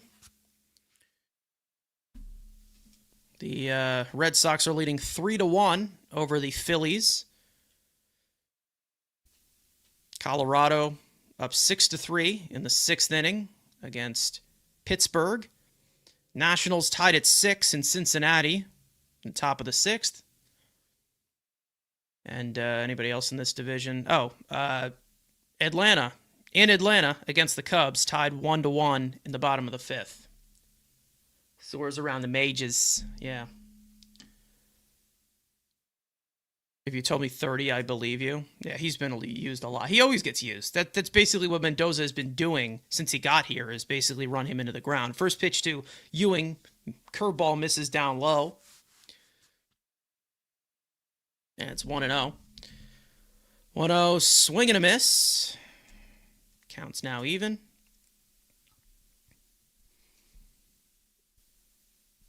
Ewing definitely getting a bigger test here against Valdez today. So far has struck out. And that one misses. And it's 2-1. It'll be Ewing, Torrens, and then Benj here for the Mets in the home 5th. The 2-1 is a breaking ball outside.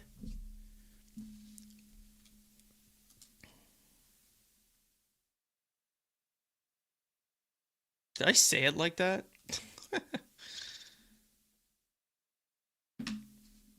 3-1. Called strike of the knees. That runs a full count.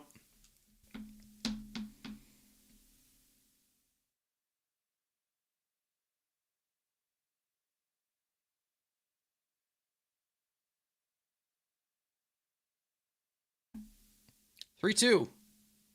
Bounced foul off his leg. He's okay, though. Do it again.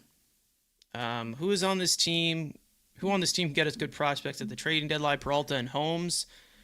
We'll see. We'll see. It probably would be Peralta or Holmes. And then maybe Raley could get you something.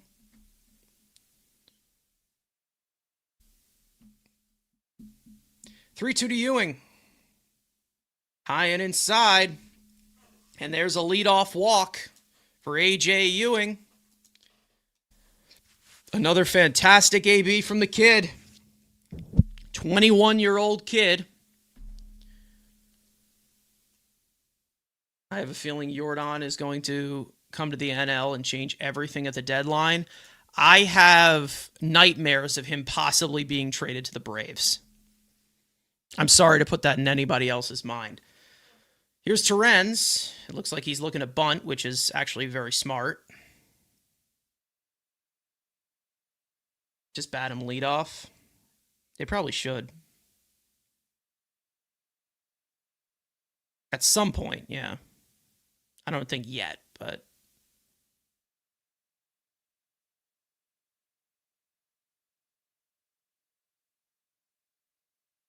Lifelong Braves fan.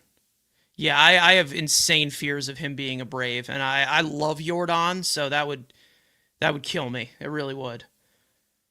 1-0 to Terrens. That one's in for a strike. I don't think Jim Crane has it in him to give him up. His pride stops Dana. Yeah, it all really just has to do with the direction that Houston goes. Towards the trade deadline, because it's not like he's going to get traded like the same way that Devers was traded. Auburn fans have taken over the chat. Wow. Auburn fans. Interesting.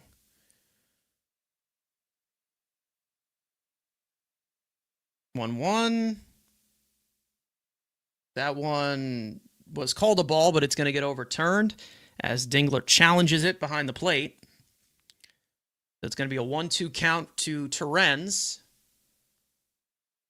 I don't get what the Angels are doing. I would have moved on from Ohtani and Trout. Ohtani moved on himself. But yeah, who knows? Yeah, that was an awful call. But the home plate umpire, Jesus Christ. So now it's 1-2 as the count flips.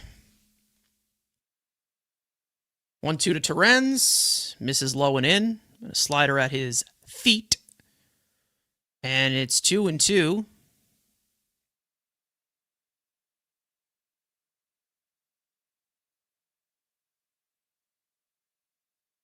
I would send him here.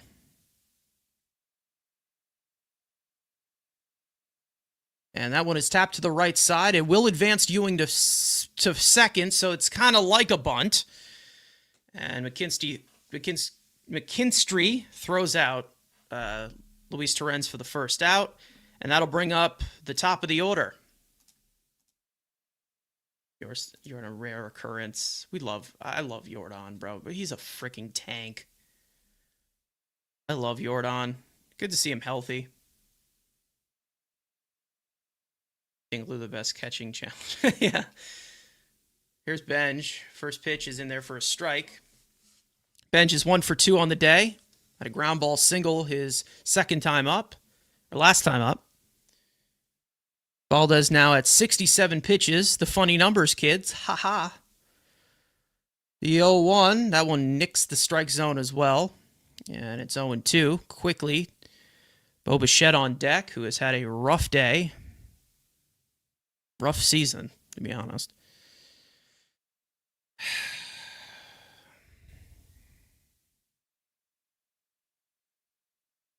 0-2 to Benj. He chases that one very un-Benj-like, and Dingler throws him out at first. And Ewing will stay at second base. Uncharacteristic swing there by Carson Benj. And there are 2 out in the inning.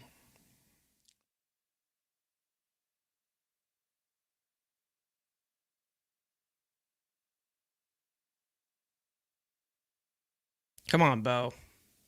Do something for us.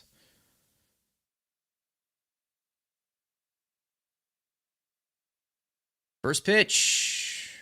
Misses down and in. Curveball. And it's 1-0. Ewing dancing off second. Stolen base threat everywhere.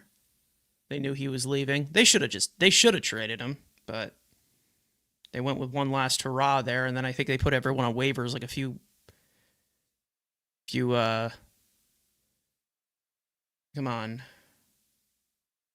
like a few weeks later.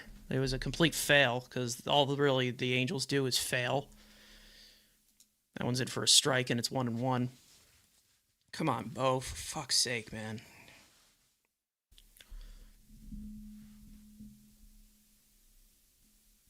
One. Ben's in there for a strike. Just clipped the top part of the corner.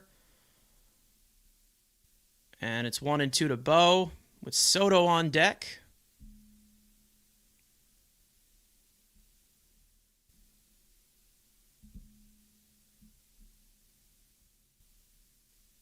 One, 2 from Valdez. Slashed foul.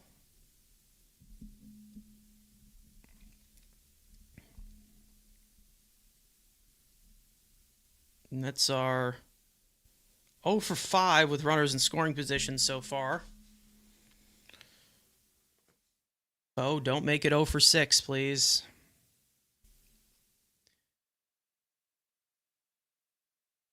One, 2 from Valdez.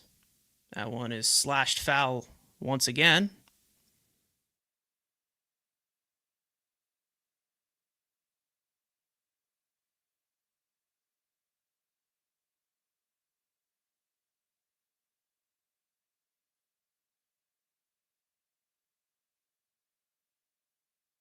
One, 2 from Valdez. Sinker misses inside, and it's 2-2.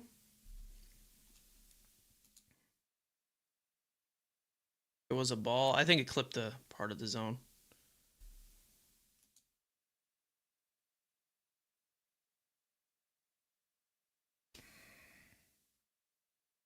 Two. Fly it into center field. Under it is Verling. Calls off the right fielder. Makes the catch to retire the side. Mets get a runner to scoring position. They strand him. They are now 0 for 6 with runners in scoring position. We go to the 6th. 2-1 still. Detroit. Hi.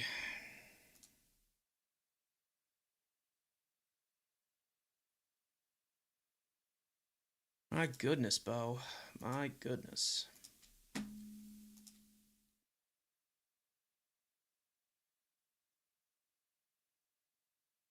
feel like Bo is late on every swing. Yeah, he's all out of sorts. We're stuck with Bo for 3 years.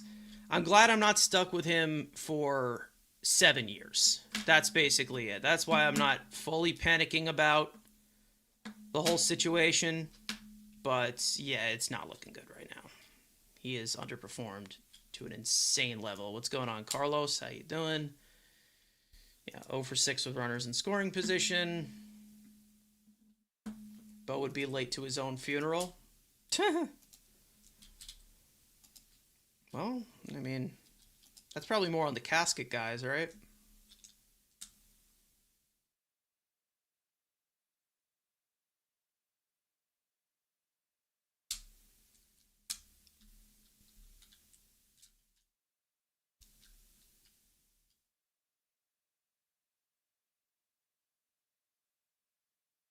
I mean, Benj will probably Bichette will probably heat up. I mean, at one point, right?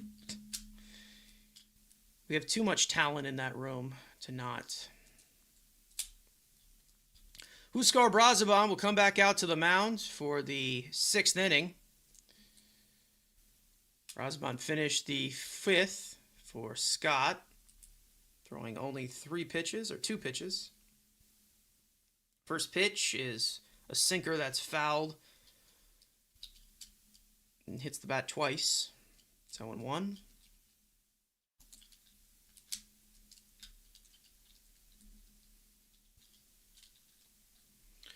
1-0-1. Changeup misses, and it's 1-1.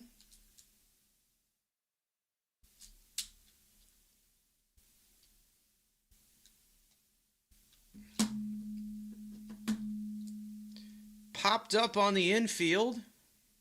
Looks like Bo has it. Lines it up. Backpedals a little bit. Makes the catch. 1 down.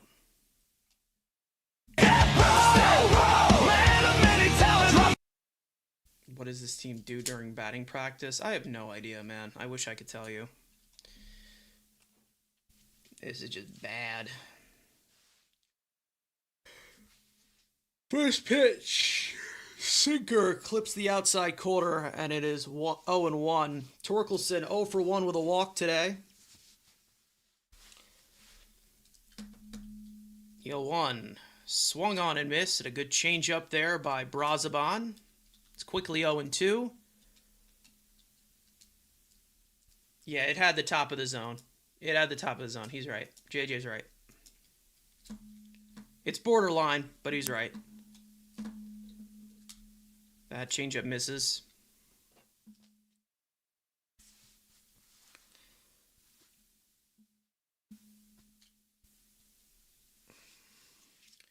Two-two from Brazaban, or 1-2, excuse me. Now it's 2-2 as he misses with that sinker.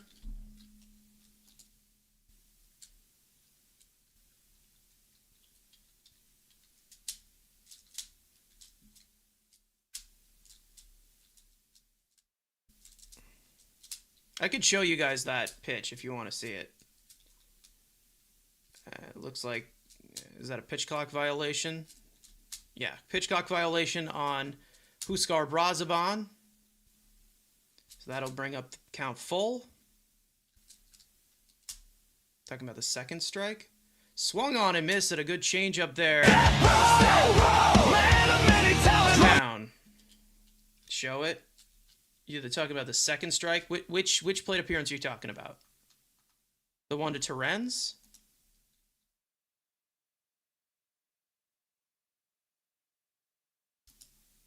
Let me know which one. Bichette. Okay, hold on. I got you.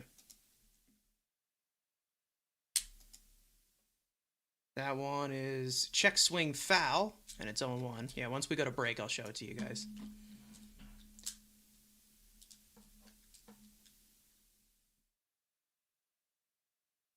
The 1-1 pitch. Okay, yeah.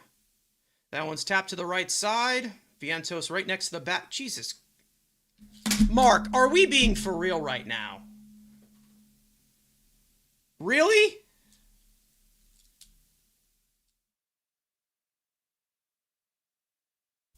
You're right next to the bag, dude.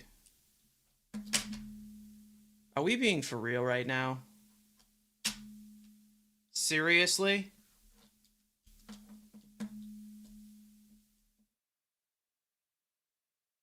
Can this guy get any stupider? Like, okay. He had the ball in his glove. Oh my god, dude. Dude. What is wrong with him? Like, people see shit like this and they're like, oh yeah, the 2024 guy, that's what's keeping him here. What the fuck is wrong with you, dude? Oh my god. How stupid can you be, dude? They might call him out there, but like, what the fuck was that?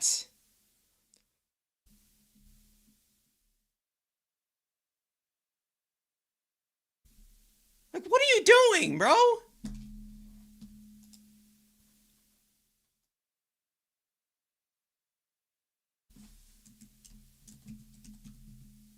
Yeah, he called him out.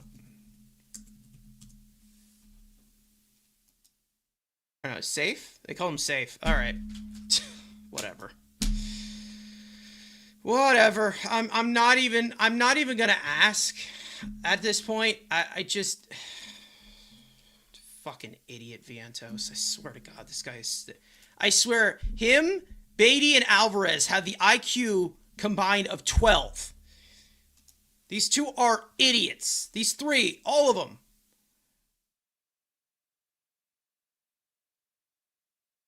And now they've got him in a rundown after all of that bullshit.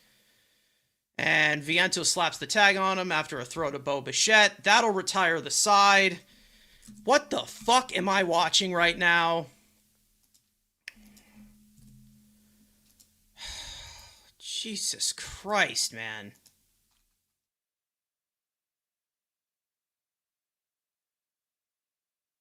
Idiot. We see shit like this all the time.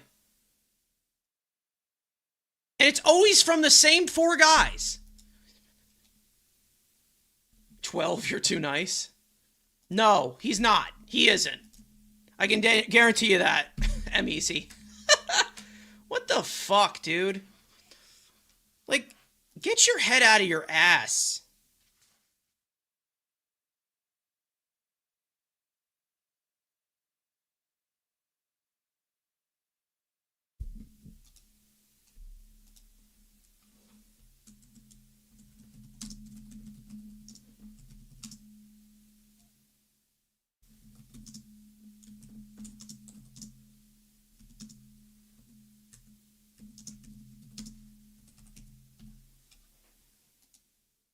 Jesus Christ, man.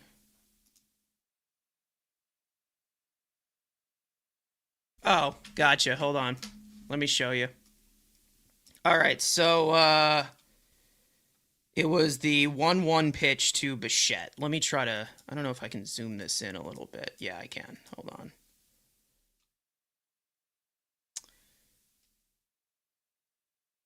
Let me just... let's see. Window. There we go.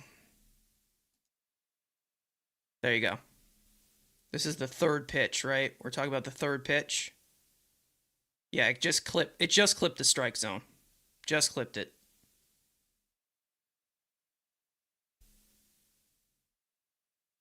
You can go heads or tails on it, though.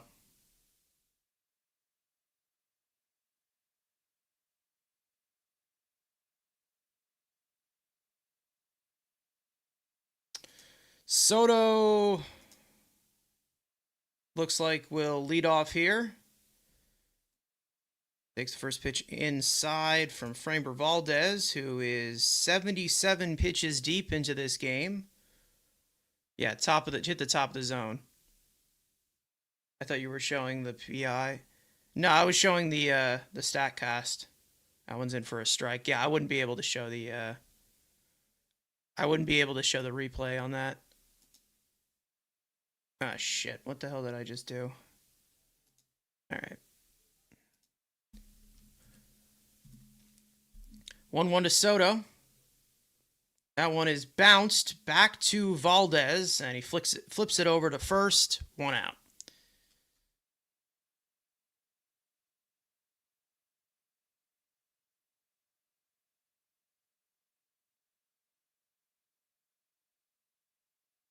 That'll bring up Mark Vientos. On StatCast, it was a strike. Well, you don't trust the computers?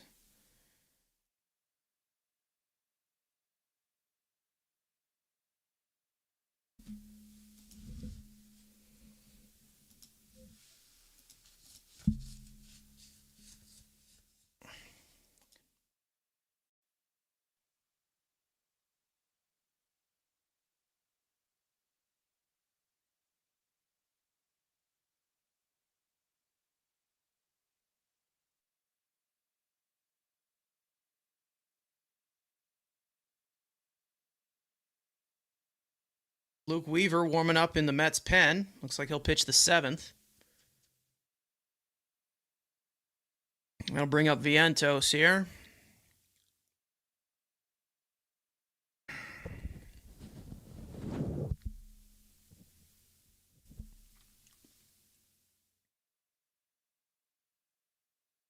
First pitch is a sinker in there for a strike.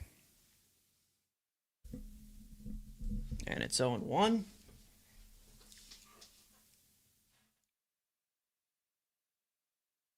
Oh, 1. That one hit Vientos, I think, on the foot. Curveball that just missed. I don't think that was intentional by Valdez. And Mets will have a 1-out base runner unless A.J. Hinch challenges this.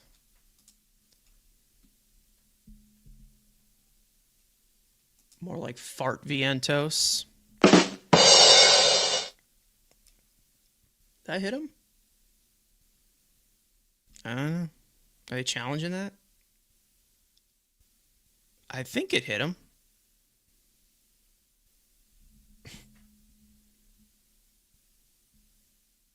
Simeon, first pitch swinging, of course. Lifts one to center field. Verling is under it, makes the catch. 2 out. That'll bring up Beatty. She wanna go viral.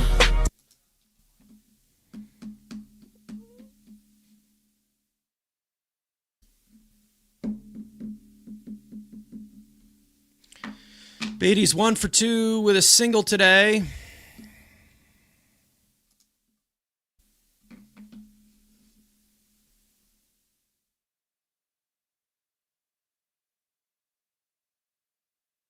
And something's going on here. I don't know what it is.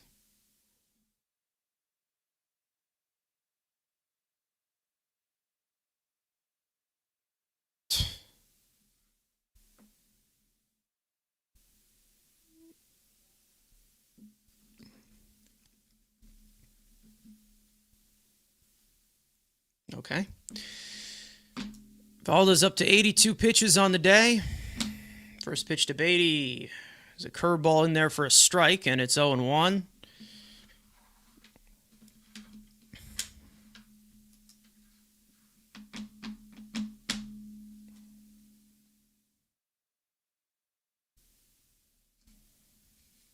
The 0-1.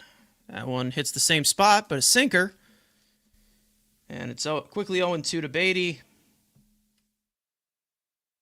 What now? Beatty arguing? What are you arguing about?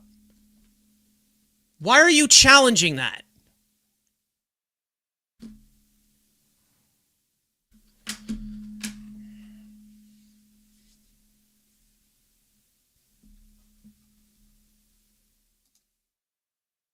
What?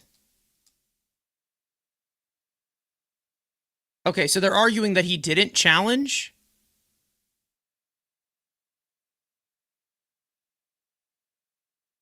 Okay. Yeah, I was about to say, that was clearly a strike. What the fuck?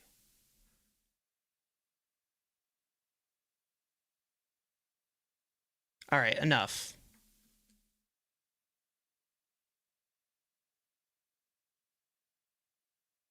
What is going on here? Okay. What the fuck? Beatty said he didn't challenge, but okay, great. And now the umpire's waving him off here. Beatty's probably going to get tossed, right? That would be cool. We probably can win. He was fixing his helmet. Yeah, it looks like it. That would be cool if I don't have to see Beatty for the rest of the night. 0-2 to Beatty. That one's outside.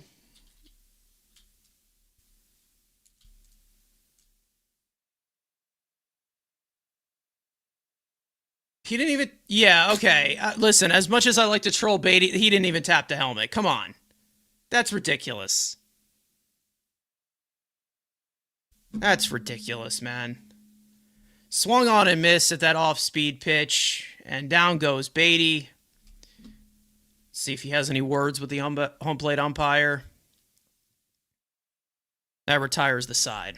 We go to the top of the 7th.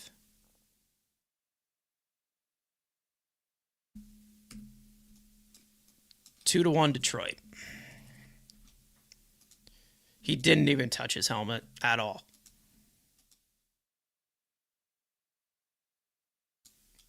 I mean, let's be real for a second. He struck out anyway. but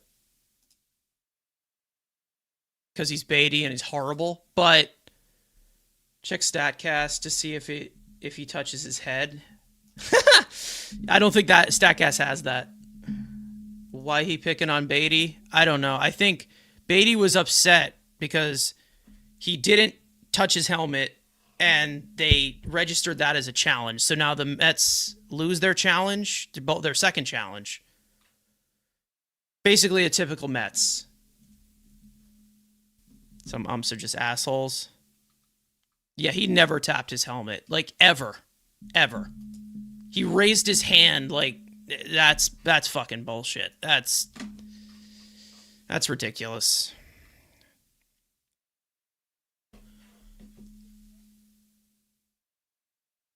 Let me just...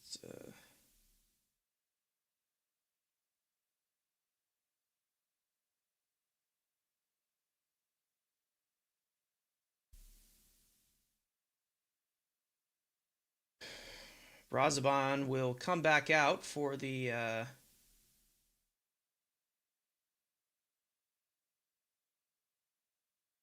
top of the seventh. This still being a one-run game.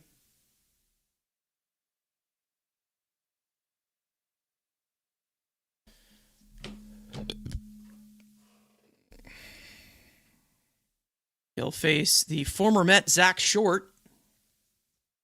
How it goes with this team. Yeah, I don't... Fuck, what am I watching, dude? Like, why can't we just watch normal baseball? Just one day. First pitch is fouled off, and it's 0-1.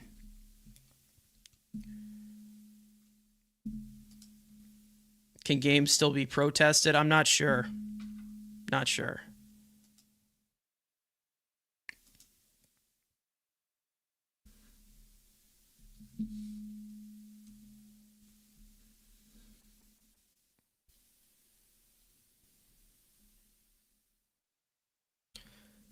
Oh, 2 to Scott. Driven out to left field. Back goes Taylor. A couple of strides. Makes the catch. 1 out. All right.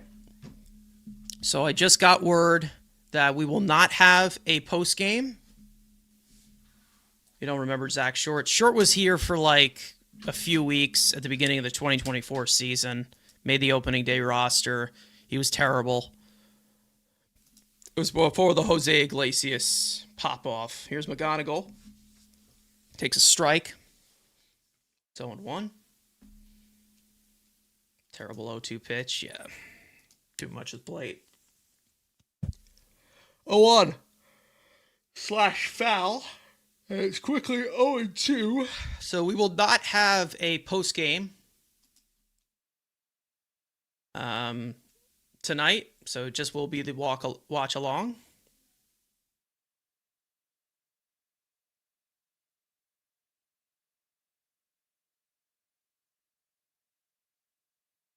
Oh, 2 misses outside.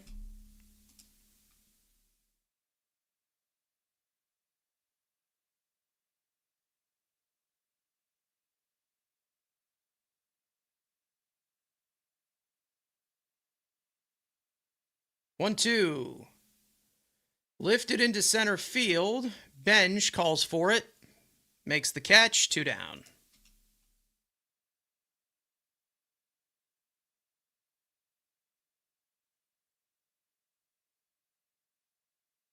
You protest the season. Who's ever won a protest? I think wasn't the George Brett game, the Pine Tar game? Wasn't that under protest?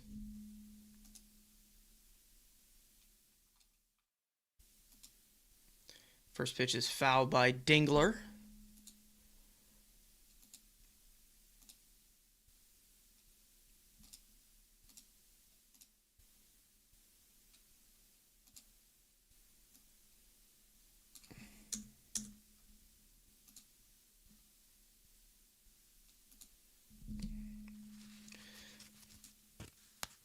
Yeah, so probably that one. That's probably the most infamous one. I'm not sure. You probably can look that up. 0-2 from Brazaban. Lifted foul into the right field seats.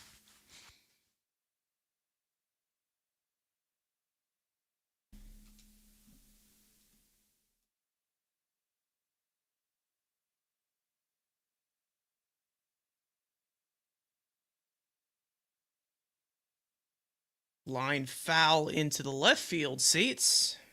Still 0-2. Yeah, Bo and Soto have to produce. Yeah. No. And they're not, which sucks.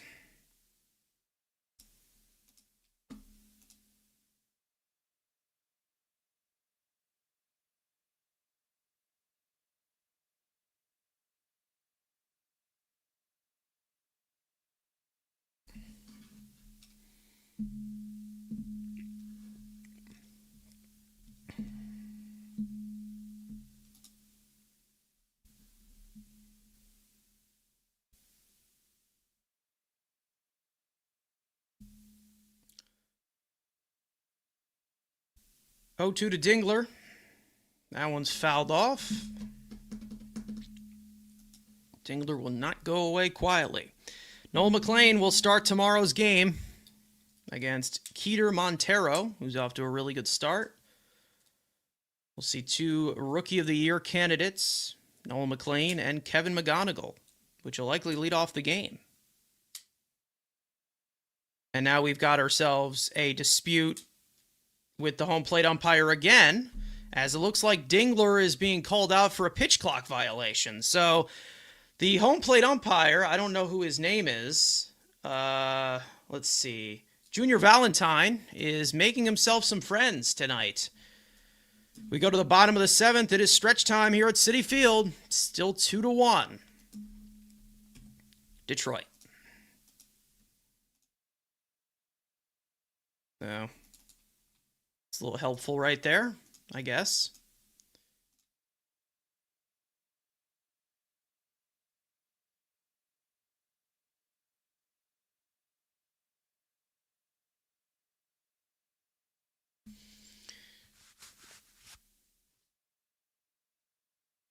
I wonder if Valdez throws at an umpire now. You never know. Guess he's still in the game, right? He's at 86 pitches, so this will likely be his last inning. Mets got to get to him. They really do.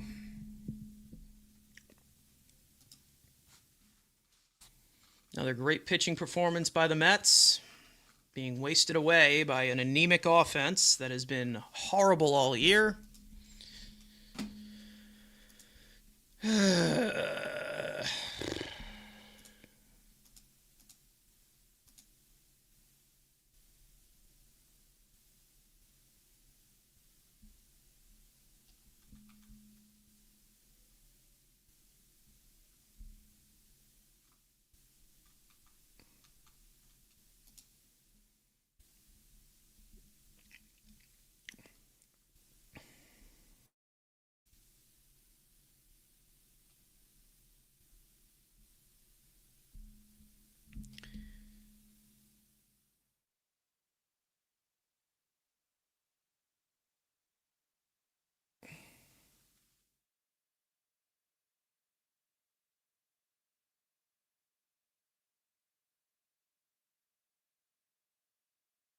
Like Dingler's still talking to Valentine on that, and that's true. He did. No, that's a violation. He's got to face the pitcher when the clock is at 8.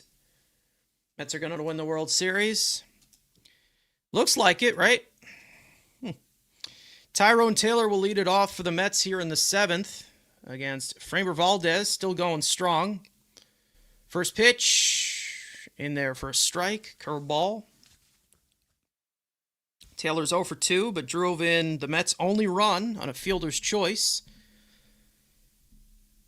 in the 2nd inning. The 0-1 misses outside. Count is now even.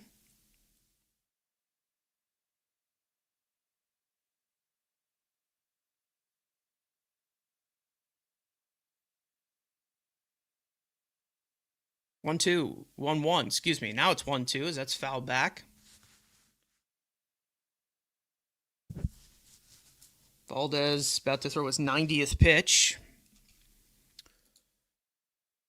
Is the World Series in the room with us? Yes. Kyle Finnegan, former Nationals closer, warming up in the bullpen. The 1-2. Fastball fouled off.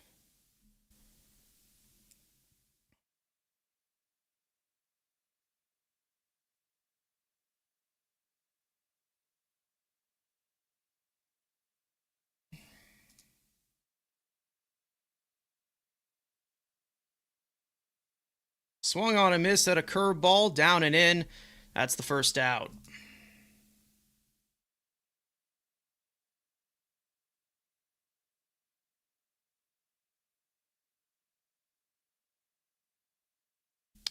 That'll bring up A.J. Ewing. Ewing drew a walk his last time up. He's 0 for 1. First pitch is fouled down the first base line.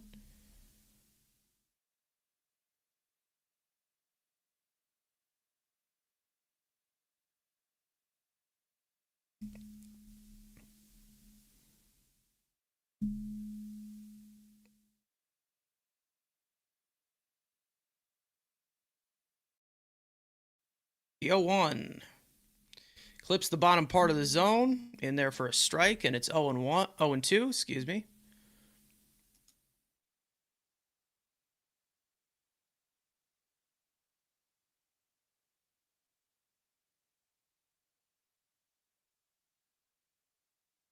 Oh, 2.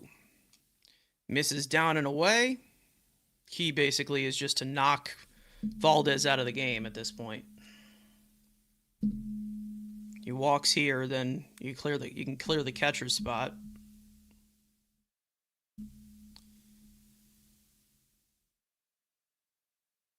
One, 2. That one's outside. Count now even. There's A.J. Ewing with his dad.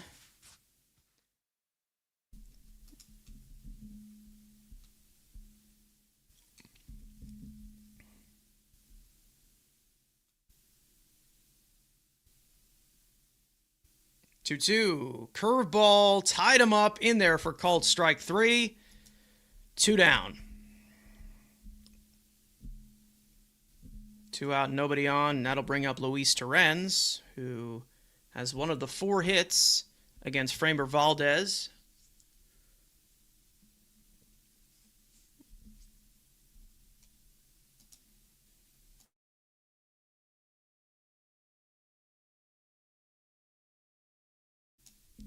Yeah, that was a good pitch. That curveball misses. It's 1-0 to Torrens. There's A.J. Hinch. Managed Valdez in Houston. Now reunited in Detroit. The 1-0. Misses down and away. And it's now 2-0 to Torrens. Looks like this will probably be Valdez's last batter, if I can guess. Not sure. They got somebody up in the pen. 2-0. That one misses outside, and it's now 3-0 to Torrens with Carson Benj on deck.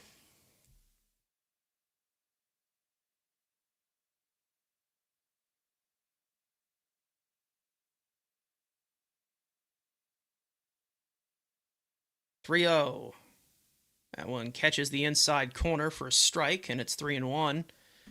That is now the 100th pitch thrown by Framber Valdez tonight. 3-1. That one misses low, and it's ball 4 to Torrens. So that turns the lineup over. Torrens gets a 2-out walk. We'll see what they do here. It looks like they're keeping him in. A.J. Hinch has a little smirk on his face right now. I don't like it. Oh, thank you. Thank you. Yeah, I had to mute my mic because... Thank you. First pitch is in there for a strike, and it's 0-1. Benj is 1 for 3. Singled and stole a base in the third. Mets are 0 for 6 with runners in scoring position tonight. The 0-1, that misses low and outside. And it's 1-1.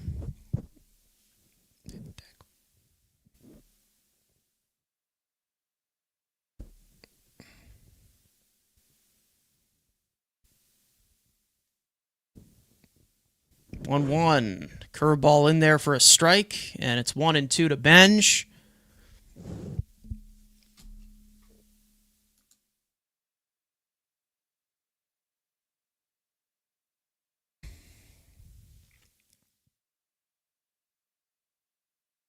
And a step off, as there's one disengagement for Valdez, as this likely will be his last batter.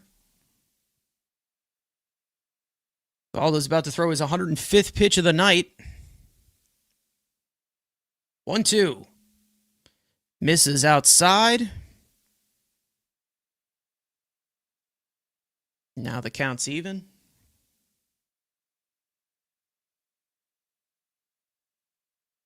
Mets have left 5 runners on base today.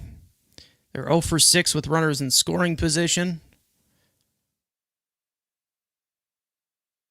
2-2 to Benj. That is slashed the other way, over the head of McGonigal and into left field. Terens will move up to second base, and now it's 2 out and 2 on for Bo Bichette, who has been struggling all day. It is the 5th hit against Valdez, and it looks like that is going to be the day for Valdez as he pitches into the 7th. And Benj knocks him out. And we're going to have a pitching change here, and it looks like it's going to be Kyle Finnegan.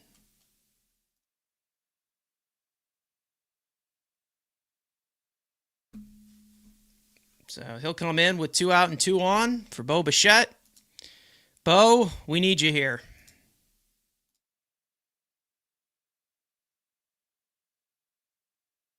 We get to no 0 for 7. Just need a double by Ewing now. Yeah. We get to see Bo leave runners on base now. Yay. Yeah. That's basically been the foresee of how it's been going.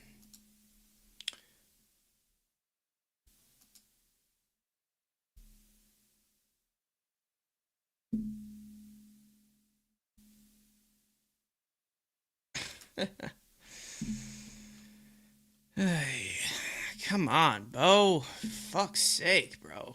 Give me something.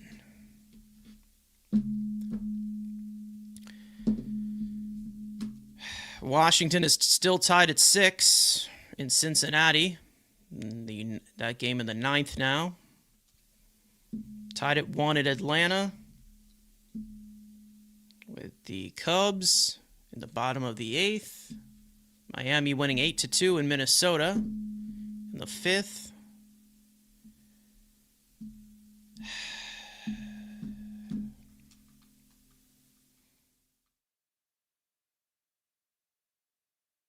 Problem is, who would you pinch hit for him?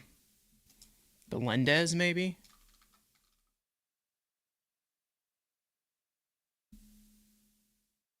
Well, they're not going to take the bat out of Bo's hands, so. All right, Bo.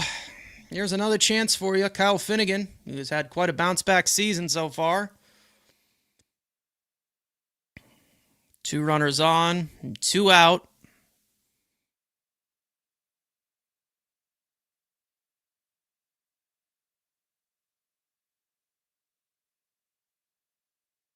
Will Bo Bichette take 1 pitch? Let's see. Come on. Give me something.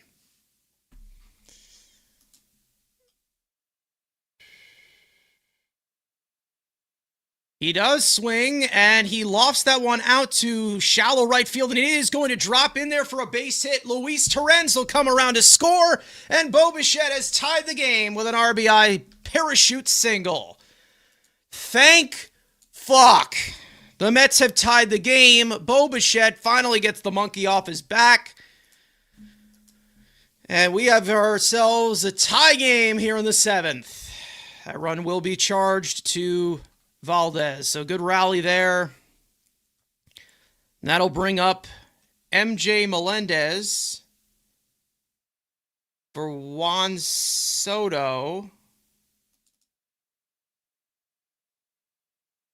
Okay. Hopefully that doesn't mean what I think it means, because they would let Soto bat. Either way, here's Melendez. Runners at the corners, 2 out.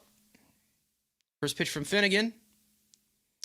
Sails outside, and it's 0-1.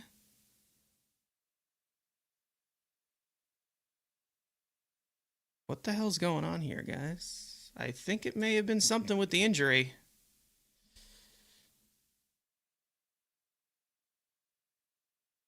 One-0, lifted foul.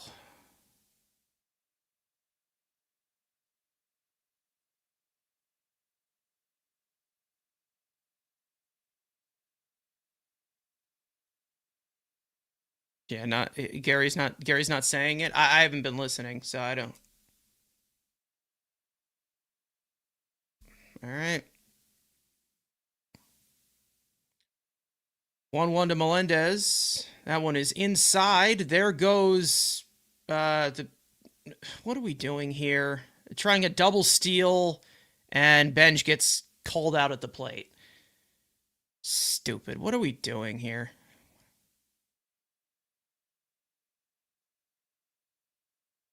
What the fuck are we doing here, man? Seriously?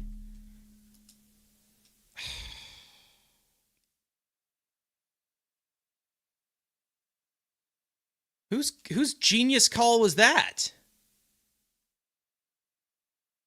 Like, what was the reason for that? Why? Anyways, we head to the 8th. Tied at 2. Stupid. That's what, the 3rd time the base running has costed us outs? Great.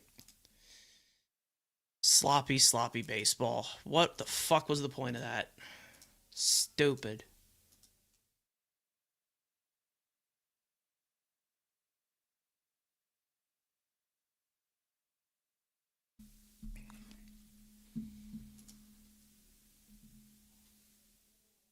They took Soto out because of a bruise?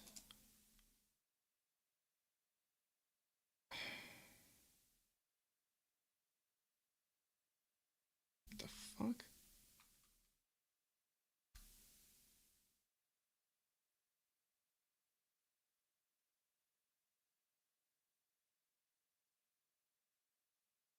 Okay. Luke Weaver will come in for the 8th inning. Whatever the fuck is going on. Did someone say doze? Doze! Doze! Doze!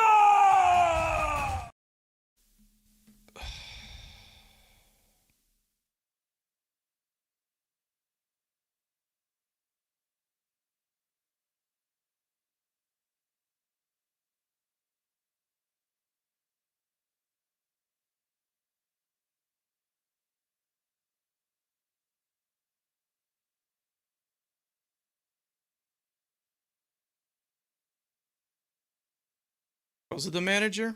Oh. So Melendez stays in as the designated hitter. As Luke Weaver comes into the game, he'll face the 3, 4, and 5 hitters in the order.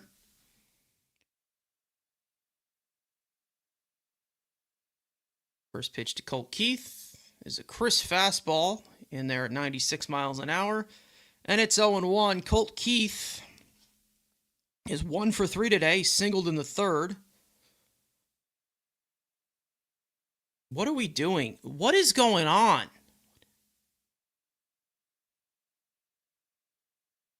God, this home plate umpire just has problems with everything, doesn't he?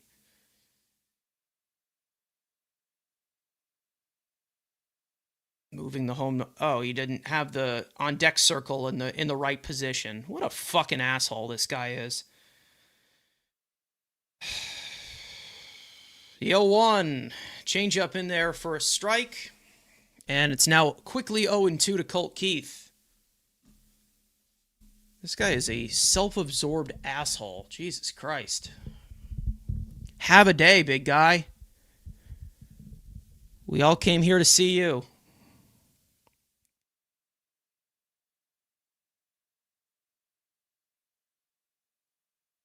Oh, 2.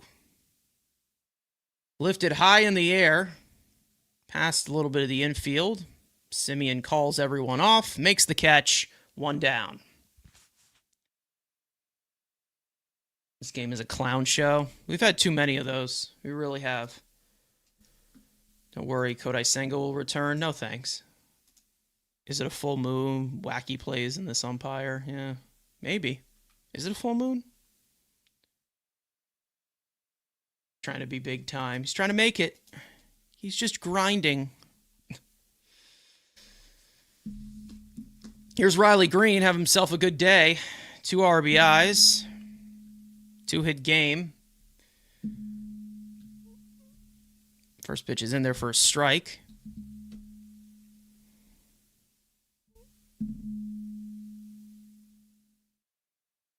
The 0-1 misses outside.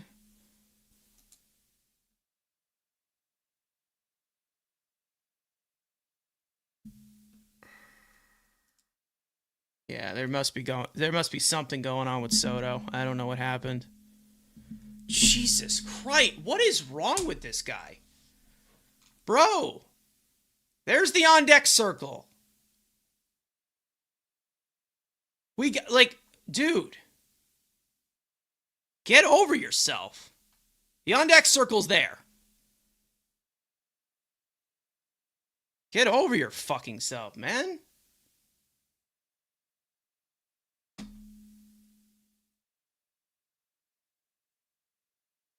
Is it Luke Weaver complaining about it?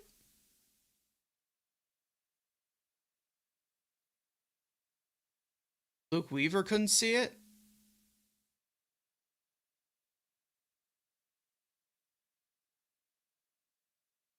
That one's slash foul.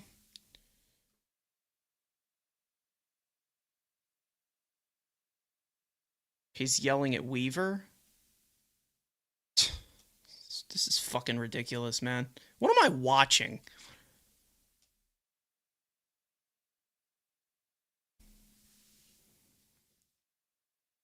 One, two, pulled on the ground and through the hole for a base hit into right field. That is Detroit's 8th hit of the day.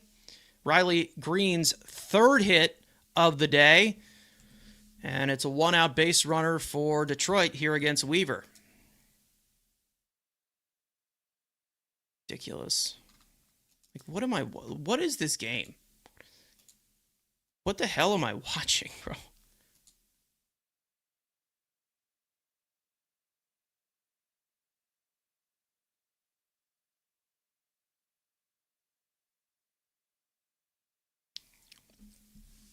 Here's Verling, and he tops one to shortstop. Bo Bichette charging it. He will only get the out at first, and that moves Riley Green over to second. 2 down.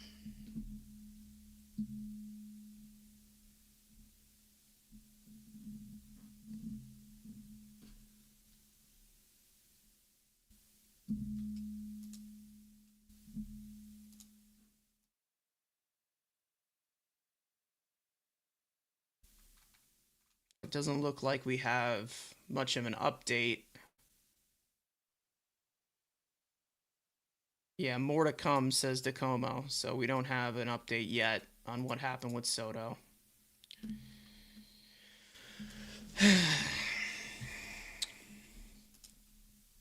Not great.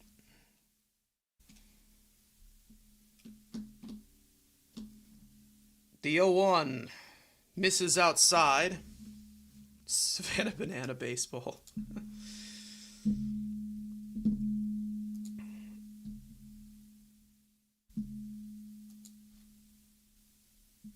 Back. 1-1. Foul down the first base line. 1-2.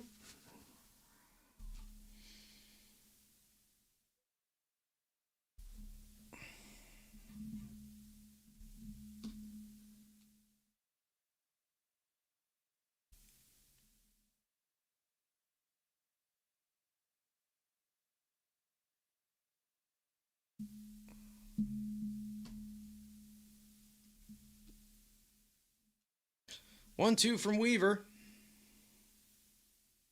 That one misses outside. 97-mile-an-hour fastball. Hardest pitch he's thrown so far. And the count's even 2-2.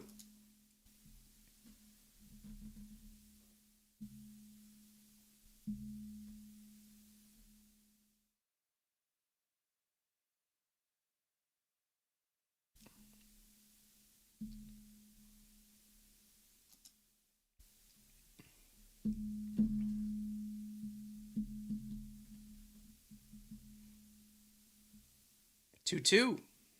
And the cutter is fouled away. Do it again. Torkelson on deck. Come on, Weaver.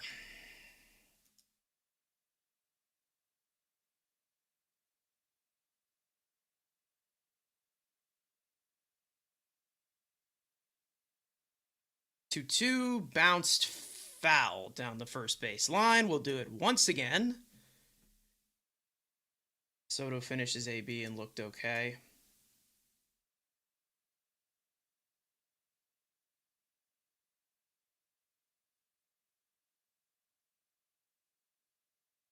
Come on, Weaver. Let's go.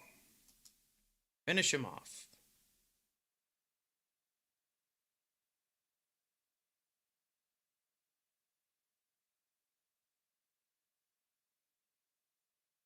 Two. Fastball misses outside, and that runs the count full. Oh, my God.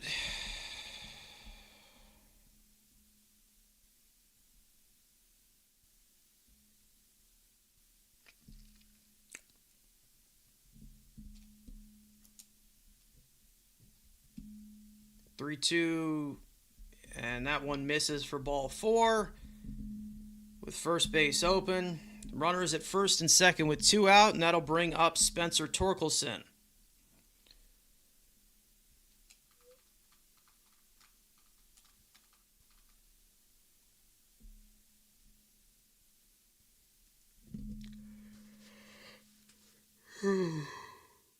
Oh, man. Torkelson is 0 for 2 with a walk.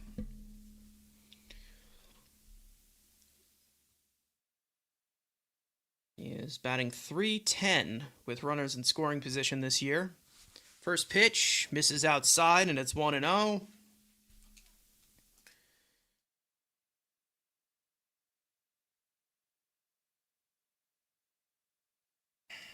Weaver, come on, dude. 1-0. Changeup misses in the dirt, and it's now quickly 2-0 to Torkelson.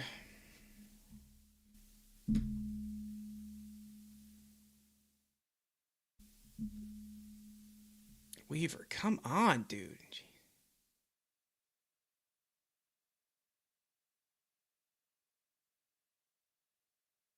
2-0.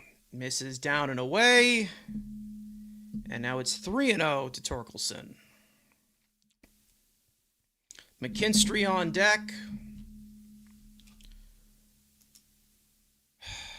Craig. This should go well. That one's in for a strike, finally. 3-1. Kimbrel getting up.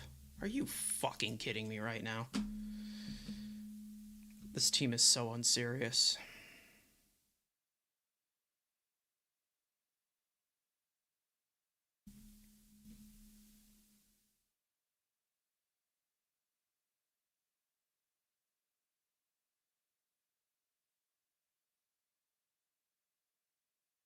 Three-one to Torkelson. Fastball fouled away. That runs the count full.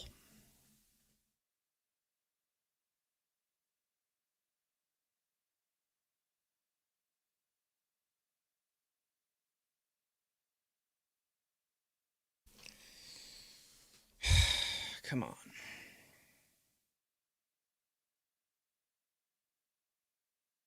Three-two from Weaver. In there for a called strike three. Got him with the changeup on the back door. That retires the side as the Tigers leave him stranded. We go to the bottom of the eighth. Here at Citi Field, game is tied 2-2. Weaver is making me dizzy here.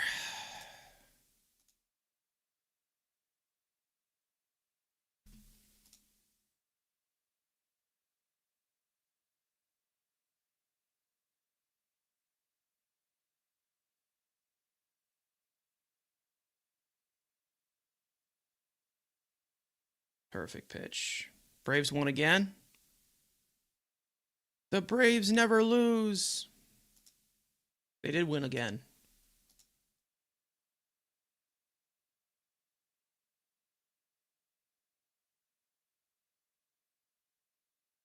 It'll be Melendez, Vientos, and Marcus Semien. Oh, shit. All right, let's see. Anything update on Juan Soto? Finnegan will come back out. They're saying it's a foot injury. That's what they're calling it. I don't know if it's... That's what I saw. I don't know. On Twitter, I don't know if that's accurate, but we'll see. Kyle Finnegan will come right back out to the mound. Threw 4 pitches his last inning.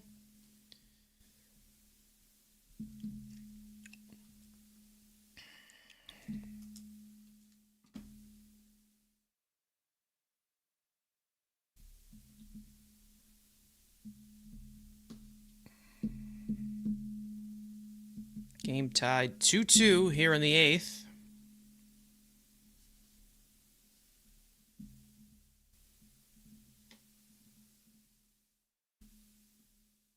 First pitch misses inside. Fastball 1-0.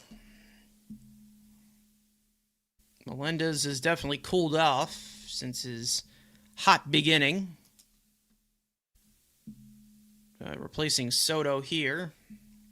1-0. Fouled that one back.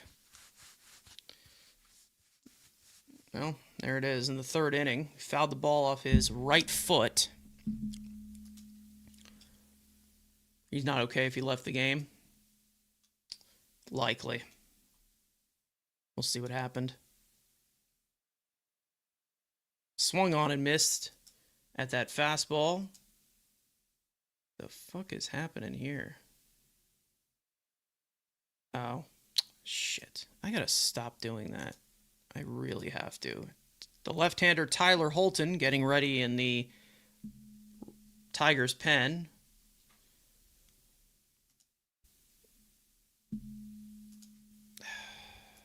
There we go.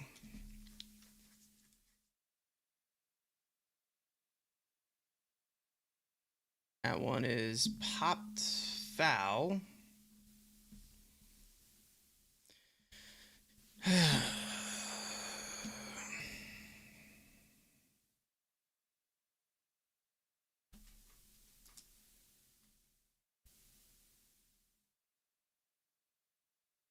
The 1-2 lays off that slider in the dirt. And the count's now even.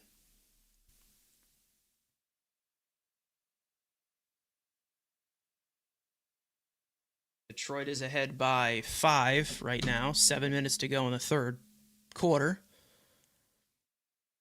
Over Cleveland. Game 5, that series is tied at 2-2. 2-2, swung on and missed at the slider, 1 down.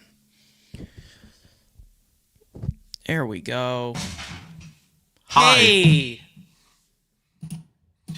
Do you What's want going to on? share it in the thing? What's going on? Yeah, I will. Yeah. Yeah, I didn't see a lot of the game, so I just the only parts I listened to it were the when the Tigers got the first 2 runs, and then when the Mets tied on the radio. That's all I listened to. Well, Bobichette tied it finally after having like back-to-back wrist fails. Soto fouled the ball off. His Yeah, I heard. foot. I heard that Melendez, and then I heard that the Mets tried to double steal, and they couldn't get the run. All right, so here's Vientos. Let me just get the I guess we'll do. We can nix the post game. Yeah, because I didn't see much. Devin Williams up. Looks like he's going to pitch the 9th. Game is It's tied in the 2-2, offline. even though he is our closer and he should only come in the 9th inning. How did AJ look? AJ was. He's a bust. Yeah, Okay. A walk, struck out looking twice. Okay. Probably a contusion. Yeah, we'll see what happens with Soto. 2 pitches fouled off.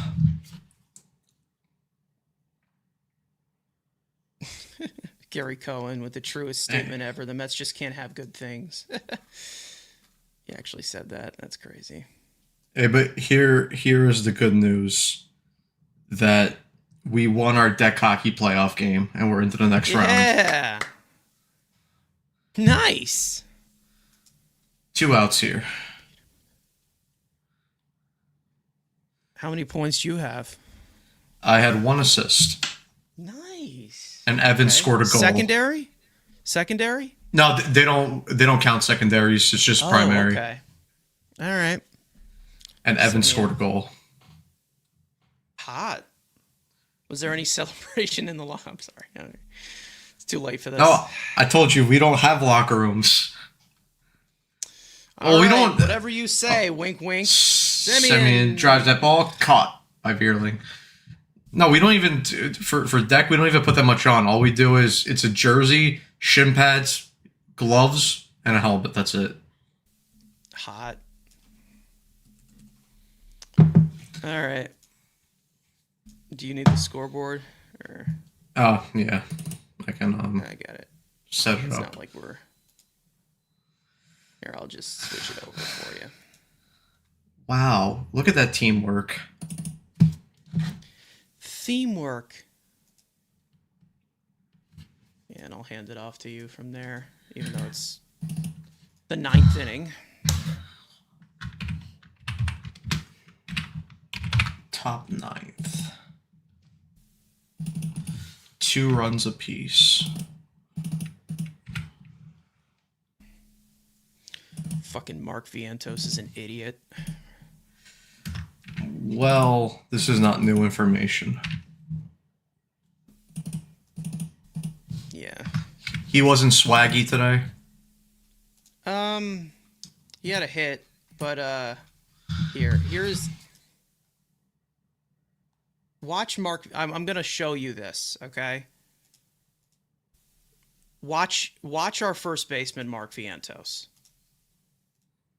I want you to see this. Okay, I'm watching. Step bro.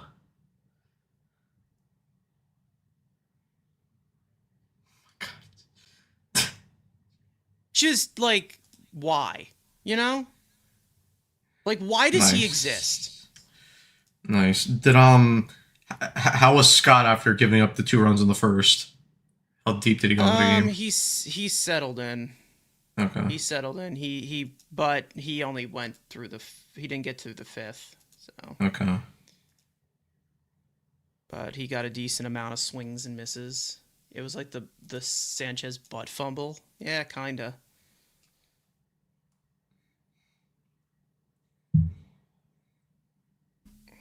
Fucking morons. High Lev Dev is in, even though it's a tie game. What are you doing, Mendoza? Dose. Dose. I mean, this is the right call, unless you're from the 60s. All right, McKinstry leading off here, and Williams gets ahead of him with that front hip changeup, 0-1. McKinstry 1 for 3 in this ball game. Single and reached on an error in the 6th.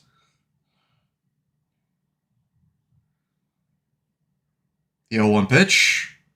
Misses upstairs for ball 1.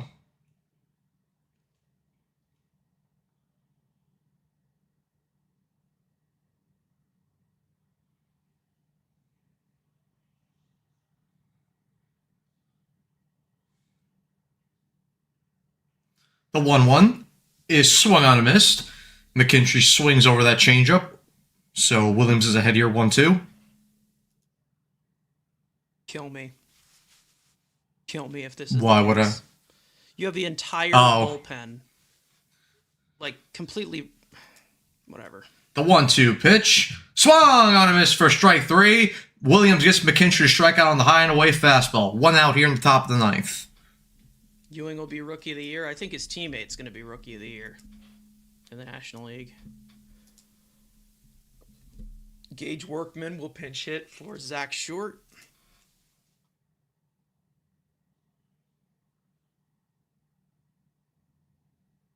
Workman. He's a working man.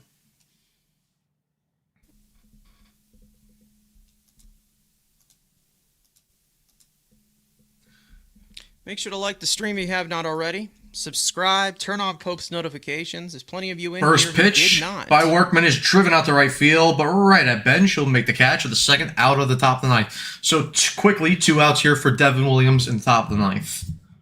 All right, well, that And Kenley Jansen, the Jesus former Dodger, Angel, Brave, is warming up in the bullpen for the Tigers. possible future Hall of Famer. Yeah, there's plenty of you in who have not hit the like button yet, and that's very insulting. He'll get into the Hall of Fame. He likely will, yeah. Thing is we with relievers, it usually takes like the entire 10 years. Because if it took so long for Billy Wagner, it might take a while for. Definitely not going to be the first go.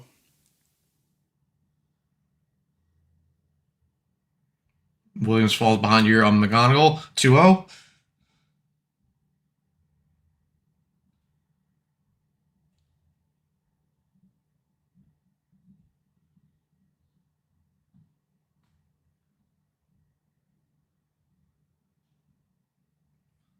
Pitch. And that changeup is fouled up the third baseline. 2-1. Beatty picked that up. Did you see that? She wanna go viral. Or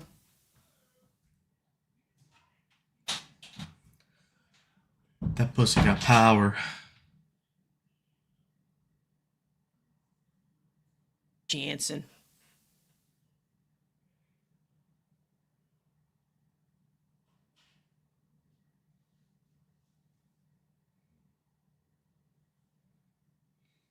I mean, Underdog MLB is saying foot. I don't know. Soto has Burger King foot fungus. Burger King foot lettuce. Foot lettuce. 2-1 pitch, misses low and away, 3-1. That's a classic. That's elite. The last thing you want in your Burger King.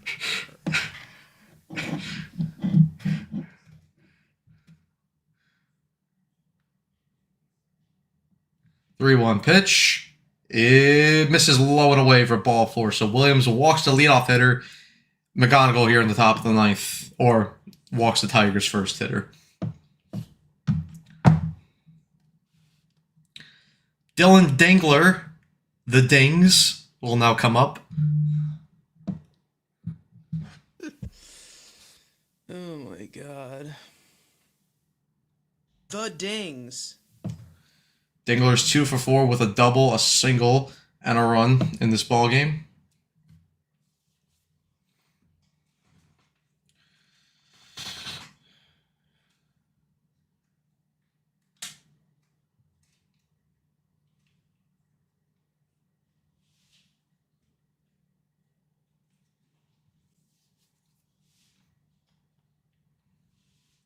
First pitch. Oh, no. Williams will check back on McGonigal back at first, but he will get back in safely.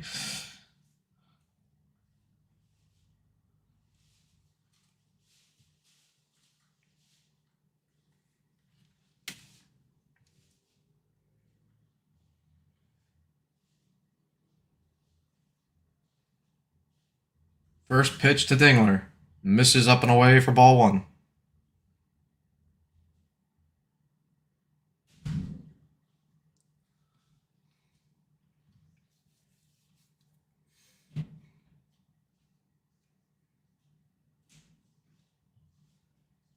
The 1-0 pitch, and McGonigal will take off, and Terens, high throw, and pulls Semyon off the bag, but it was a strike also, so McGonigal steals second base, but the count's not 1-1, so the Tigers have a runner at scoring position with 2 outs here.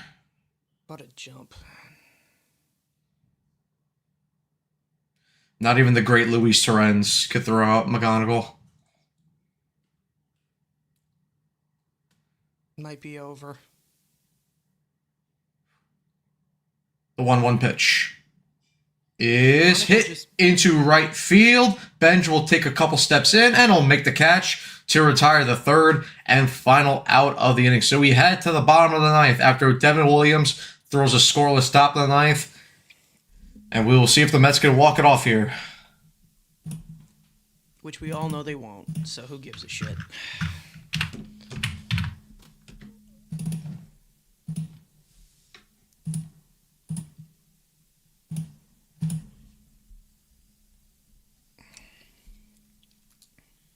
Wait, hold on.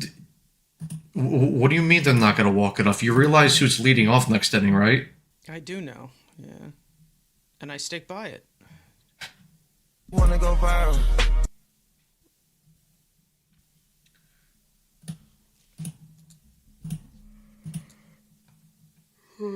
I'm just trying to go viral! Viral, let's go! Beatty Baddies, make it happen! Shout out, Ivy.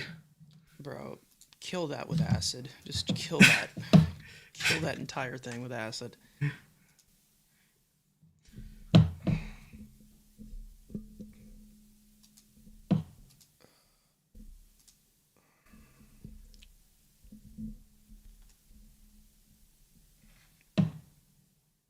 Alright.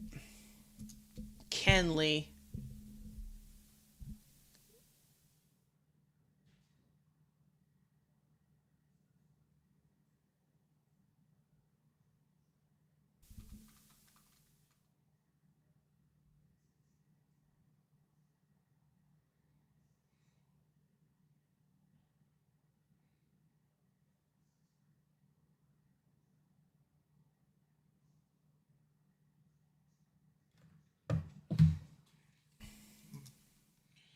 Jacob Mizorowski, 10 strikeouts tonight. The Miz?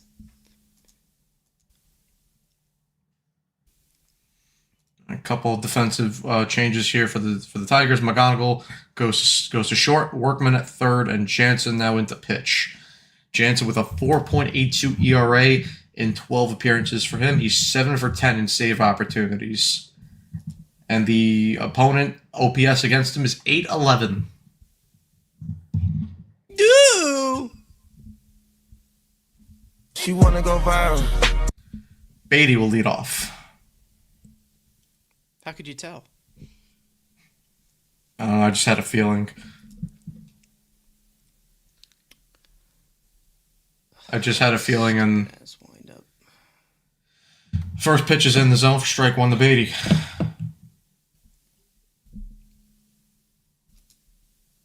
Beatty's 1 for 3 tonight with a single. The 0-1 pitch is taken outside low for ball one.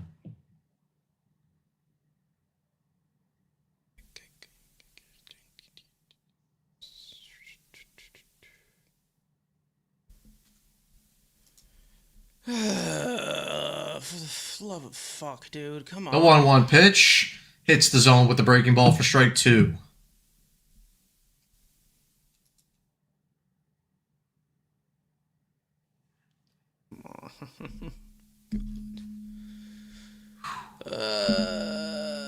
Jansen into his wind. The 1-2 pitch. Strike three. Strikes out looking on the outside fastball. Beatty strikes out. Fuck you. God. Lucky 3 straight cutters on the same fucking part of the plate. Oh my god. And now Taylor will come up, who's 0 for 3 with an RBI. Beatty's such a... Here's the first pitch. Hits the zone for strike one.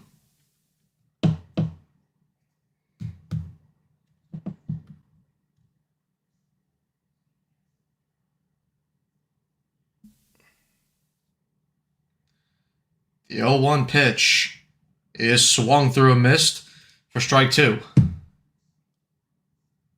Way to really fight out there, guys.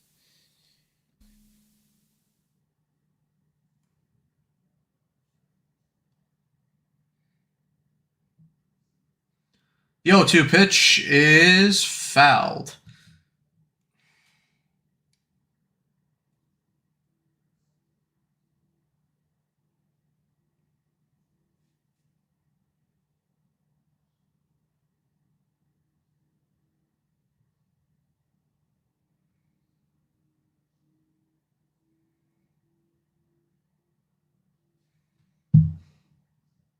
The 0-2 pitch swung on a miss for strike three.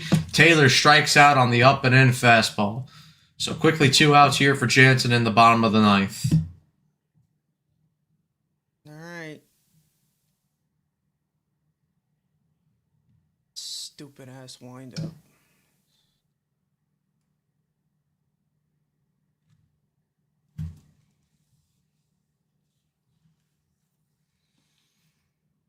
All right, now here's AJ Ewing, and chance for him to walk off the ball game here with the home run, even though he's not really a home run threat. But that fastball or cutter misses up and in for ball one. Ewing is 0 for 2 with a walk.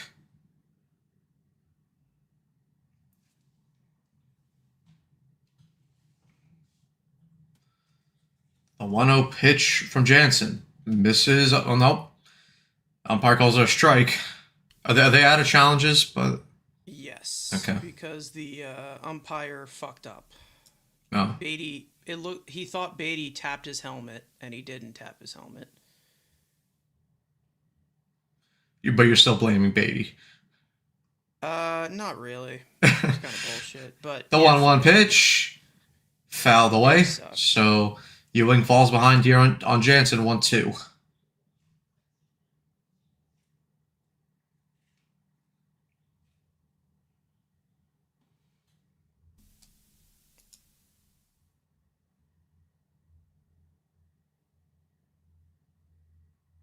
The 1-2 pitch misses downstairs for ball two.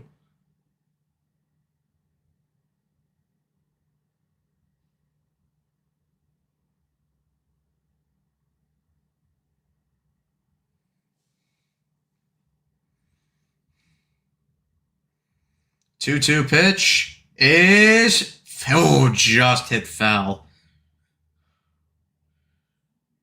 Looked like it was gonna maybe get down the third base line, but just went foul.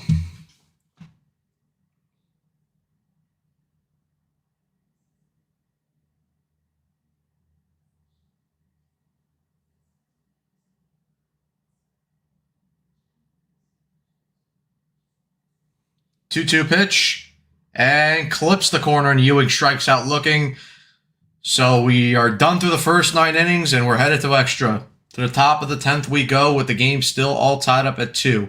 Now let's see who pitches. I mean, Devlin should go back out there for the top of the 10th because you didn't throw that many pitches. But we all know that he won't because... Dose!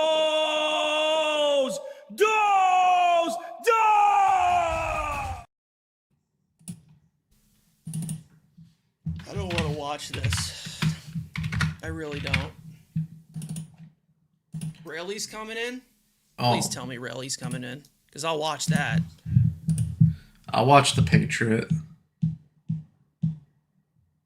He's a left-handed patriot. Born in San Andreas, under that Texas sky, your Uvalde roots run deep. Texas A&M Aggie. Brooks Yes, Raley's Brooks in. Raley. All right.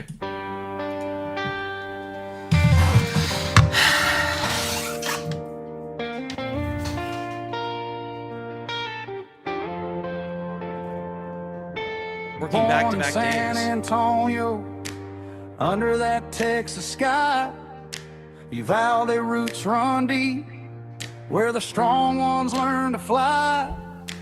Texas A&M Aggie, and drafted by the Cubs, chased the dream through the bushes, never once gave up. From the mound is firing, Dylan Dingle will be the ghost runner. arm slinging heat, slider biting hard, putting batters in defeat. Played in Houston, Tampa, now Queens, in the black and blue, but his heart's forever red, white and true. He's a left-handed patriot, standing tall and proud, American through and through, screaming it loud, from the diamond to the flag. He's giving all he's got. Brooks Raleigh, number 25, never backing down, never stopping the fight. Yeah, he's a patriot. God bless that arm. God bless the USA.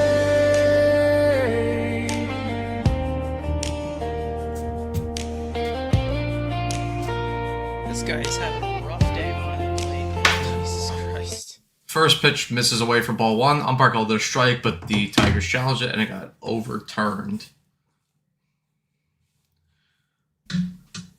For America. 1-0 pitch hits the zone for strike one. We love you, Raley. Be the savior once again. Jahmai Jones is also hitting for the Tigers. 1-1 pitch misses outside for ball two. Pinch hitting for Colt Keith.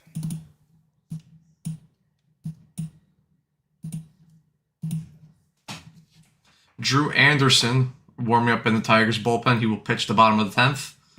And he probably was working at a supermarket last week. 2-1 Probably pitch shut us down. is fouled. 2-2.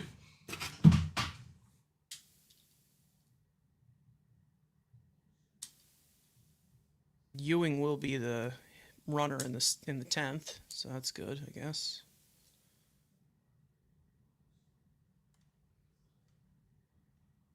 There's our old guy, Joey Cora.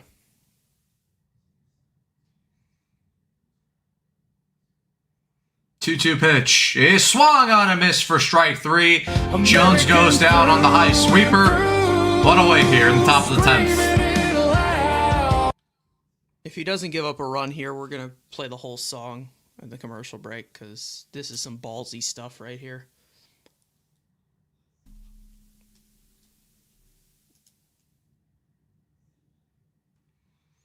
All right, now Riley Green will come up, who's 3 for 4.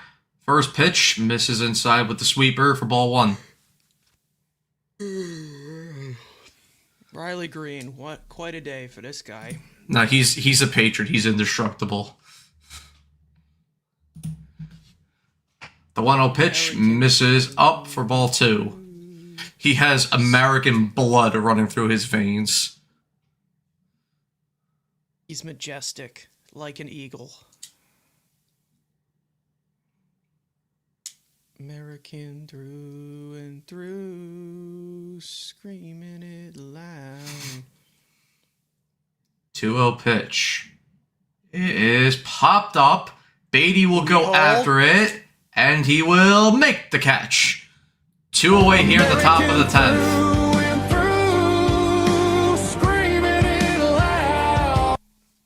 So Raley 8 pitches here in the top of the 10th and 2 quick outs. And now Matt Vierling, the center fielder, will come up. He's 0 for 4 in the ballgame with a flyout, a strikeout, a lineout, and a groundout. American through and through, screaming it loud. First pitch misses low and away for ball one.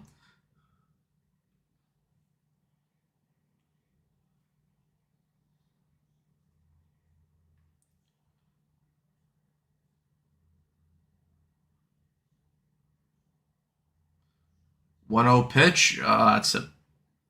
Wait, so they did have a challenge. So why didn't Ewing challenge before? Oh, maybe you get an extra one in the extra? In extras? I don't know. I don't know. Alright, but anyway. Then they Torrance challenged. Anyway. Yeah. Jesus Christ. Alright, 2-0 to Vierling. Yeah, okay, so they get an extra. Yeah, they get an extra challenge.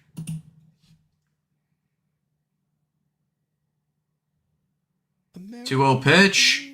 Misses inside for ball 3.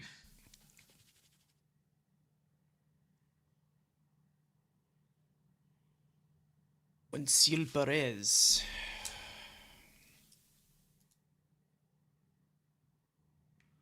3-0. And it hits the zone for strike 1.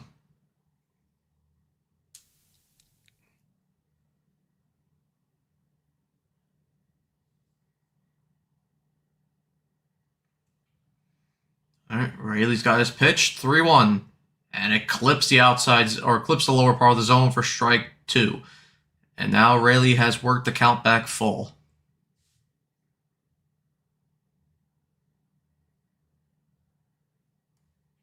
Come on, Brooks. Standing ovation here for Rayleigh. Everyone on their feet. Rayleigh has his pitch. He's set. And he's into his windup. The 3-2 is fouled off the dugout.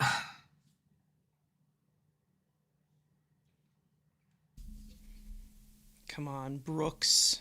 Rayleigh number 25, never backing down. What the hell's wrong with these fans?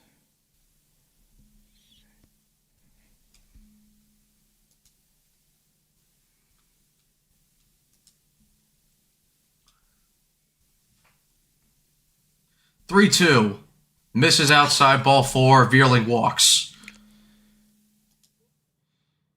So the Tigers have runners at first and second here with 2 outs. And Perez, the right fielder, will come up for an RBI opportunity here at the top of the 10th. Come on. Braves won 4-1 at Atlanta against the Cubs.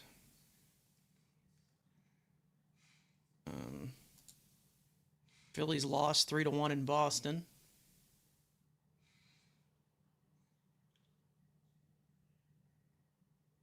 And then the Nationals won 8-7 in Cincinnati in extras. All right, Rayleigh's ahead here, 0-1. American through and through, screaming it loud.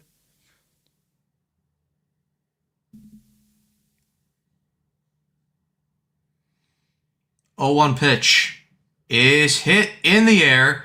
Won't be deep at all. Ewing takes a couple steps back. He's under it, and he makes the final catch for the final out in the top of the 10th. So we head to the bottom of the 10th. The Mets will have a ghost runner, and they'll have an opportunity here to win this series if they can walk it off. Born in San Antonio, under that Texas sky. Ewing is the ghost runner, yeah. Valley roots run Yep, so they deep, got speed. where the strong ones learn to fly. Texas A&M Aggie, and drafted by the Cubs.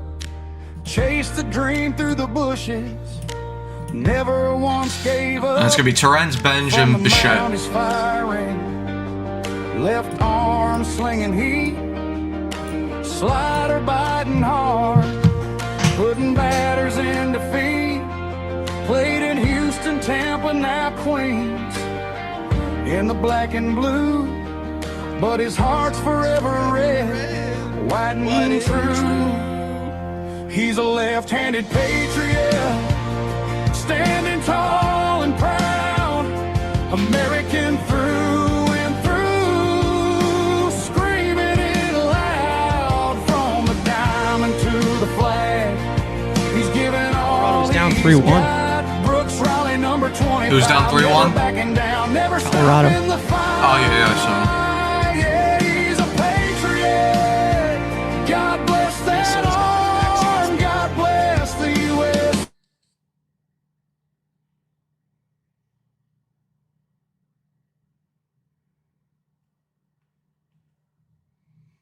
All right, Drew Anderson. All right, Terens, you got a bunt, man. Bunt over Ewing. Bunt twice here. Do it for BB. Bunt with Terens, get Ewing the third, and all Benj got to do is just Benj get to a sack fly. Give Benj the moment. Whew. Chill. Literal chill. There's Soto. We've got and he's smiling.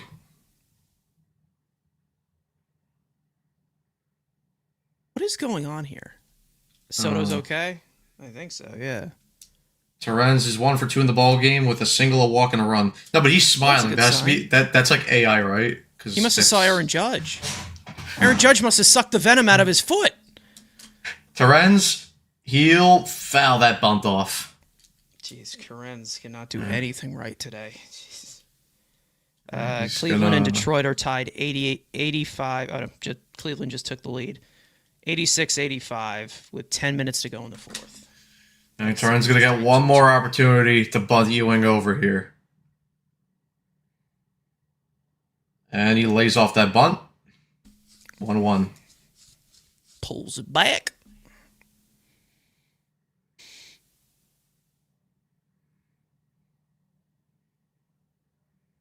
Corners in here for the Tigers.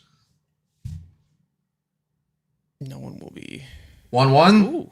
Oh, and he swung. Okay, so no more bunts. Okay, then. Because it's a 2-strike count. Do you send him?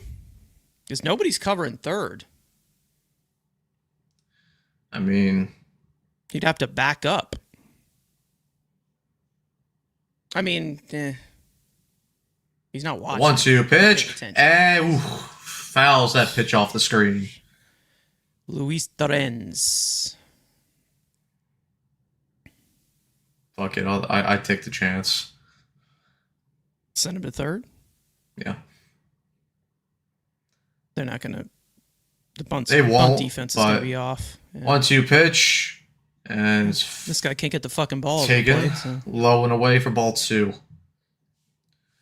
I mean, Ewing's just giving speed. He's giving McQueen. Ka-chow. He's giving Ka-chow. Giving. 2-2 pitch is swung on and missed for strike 3. Terens strikes out on the changeup. Low and away. Brutal day for Luis Terens. Back to the top of the order. Benj will hit.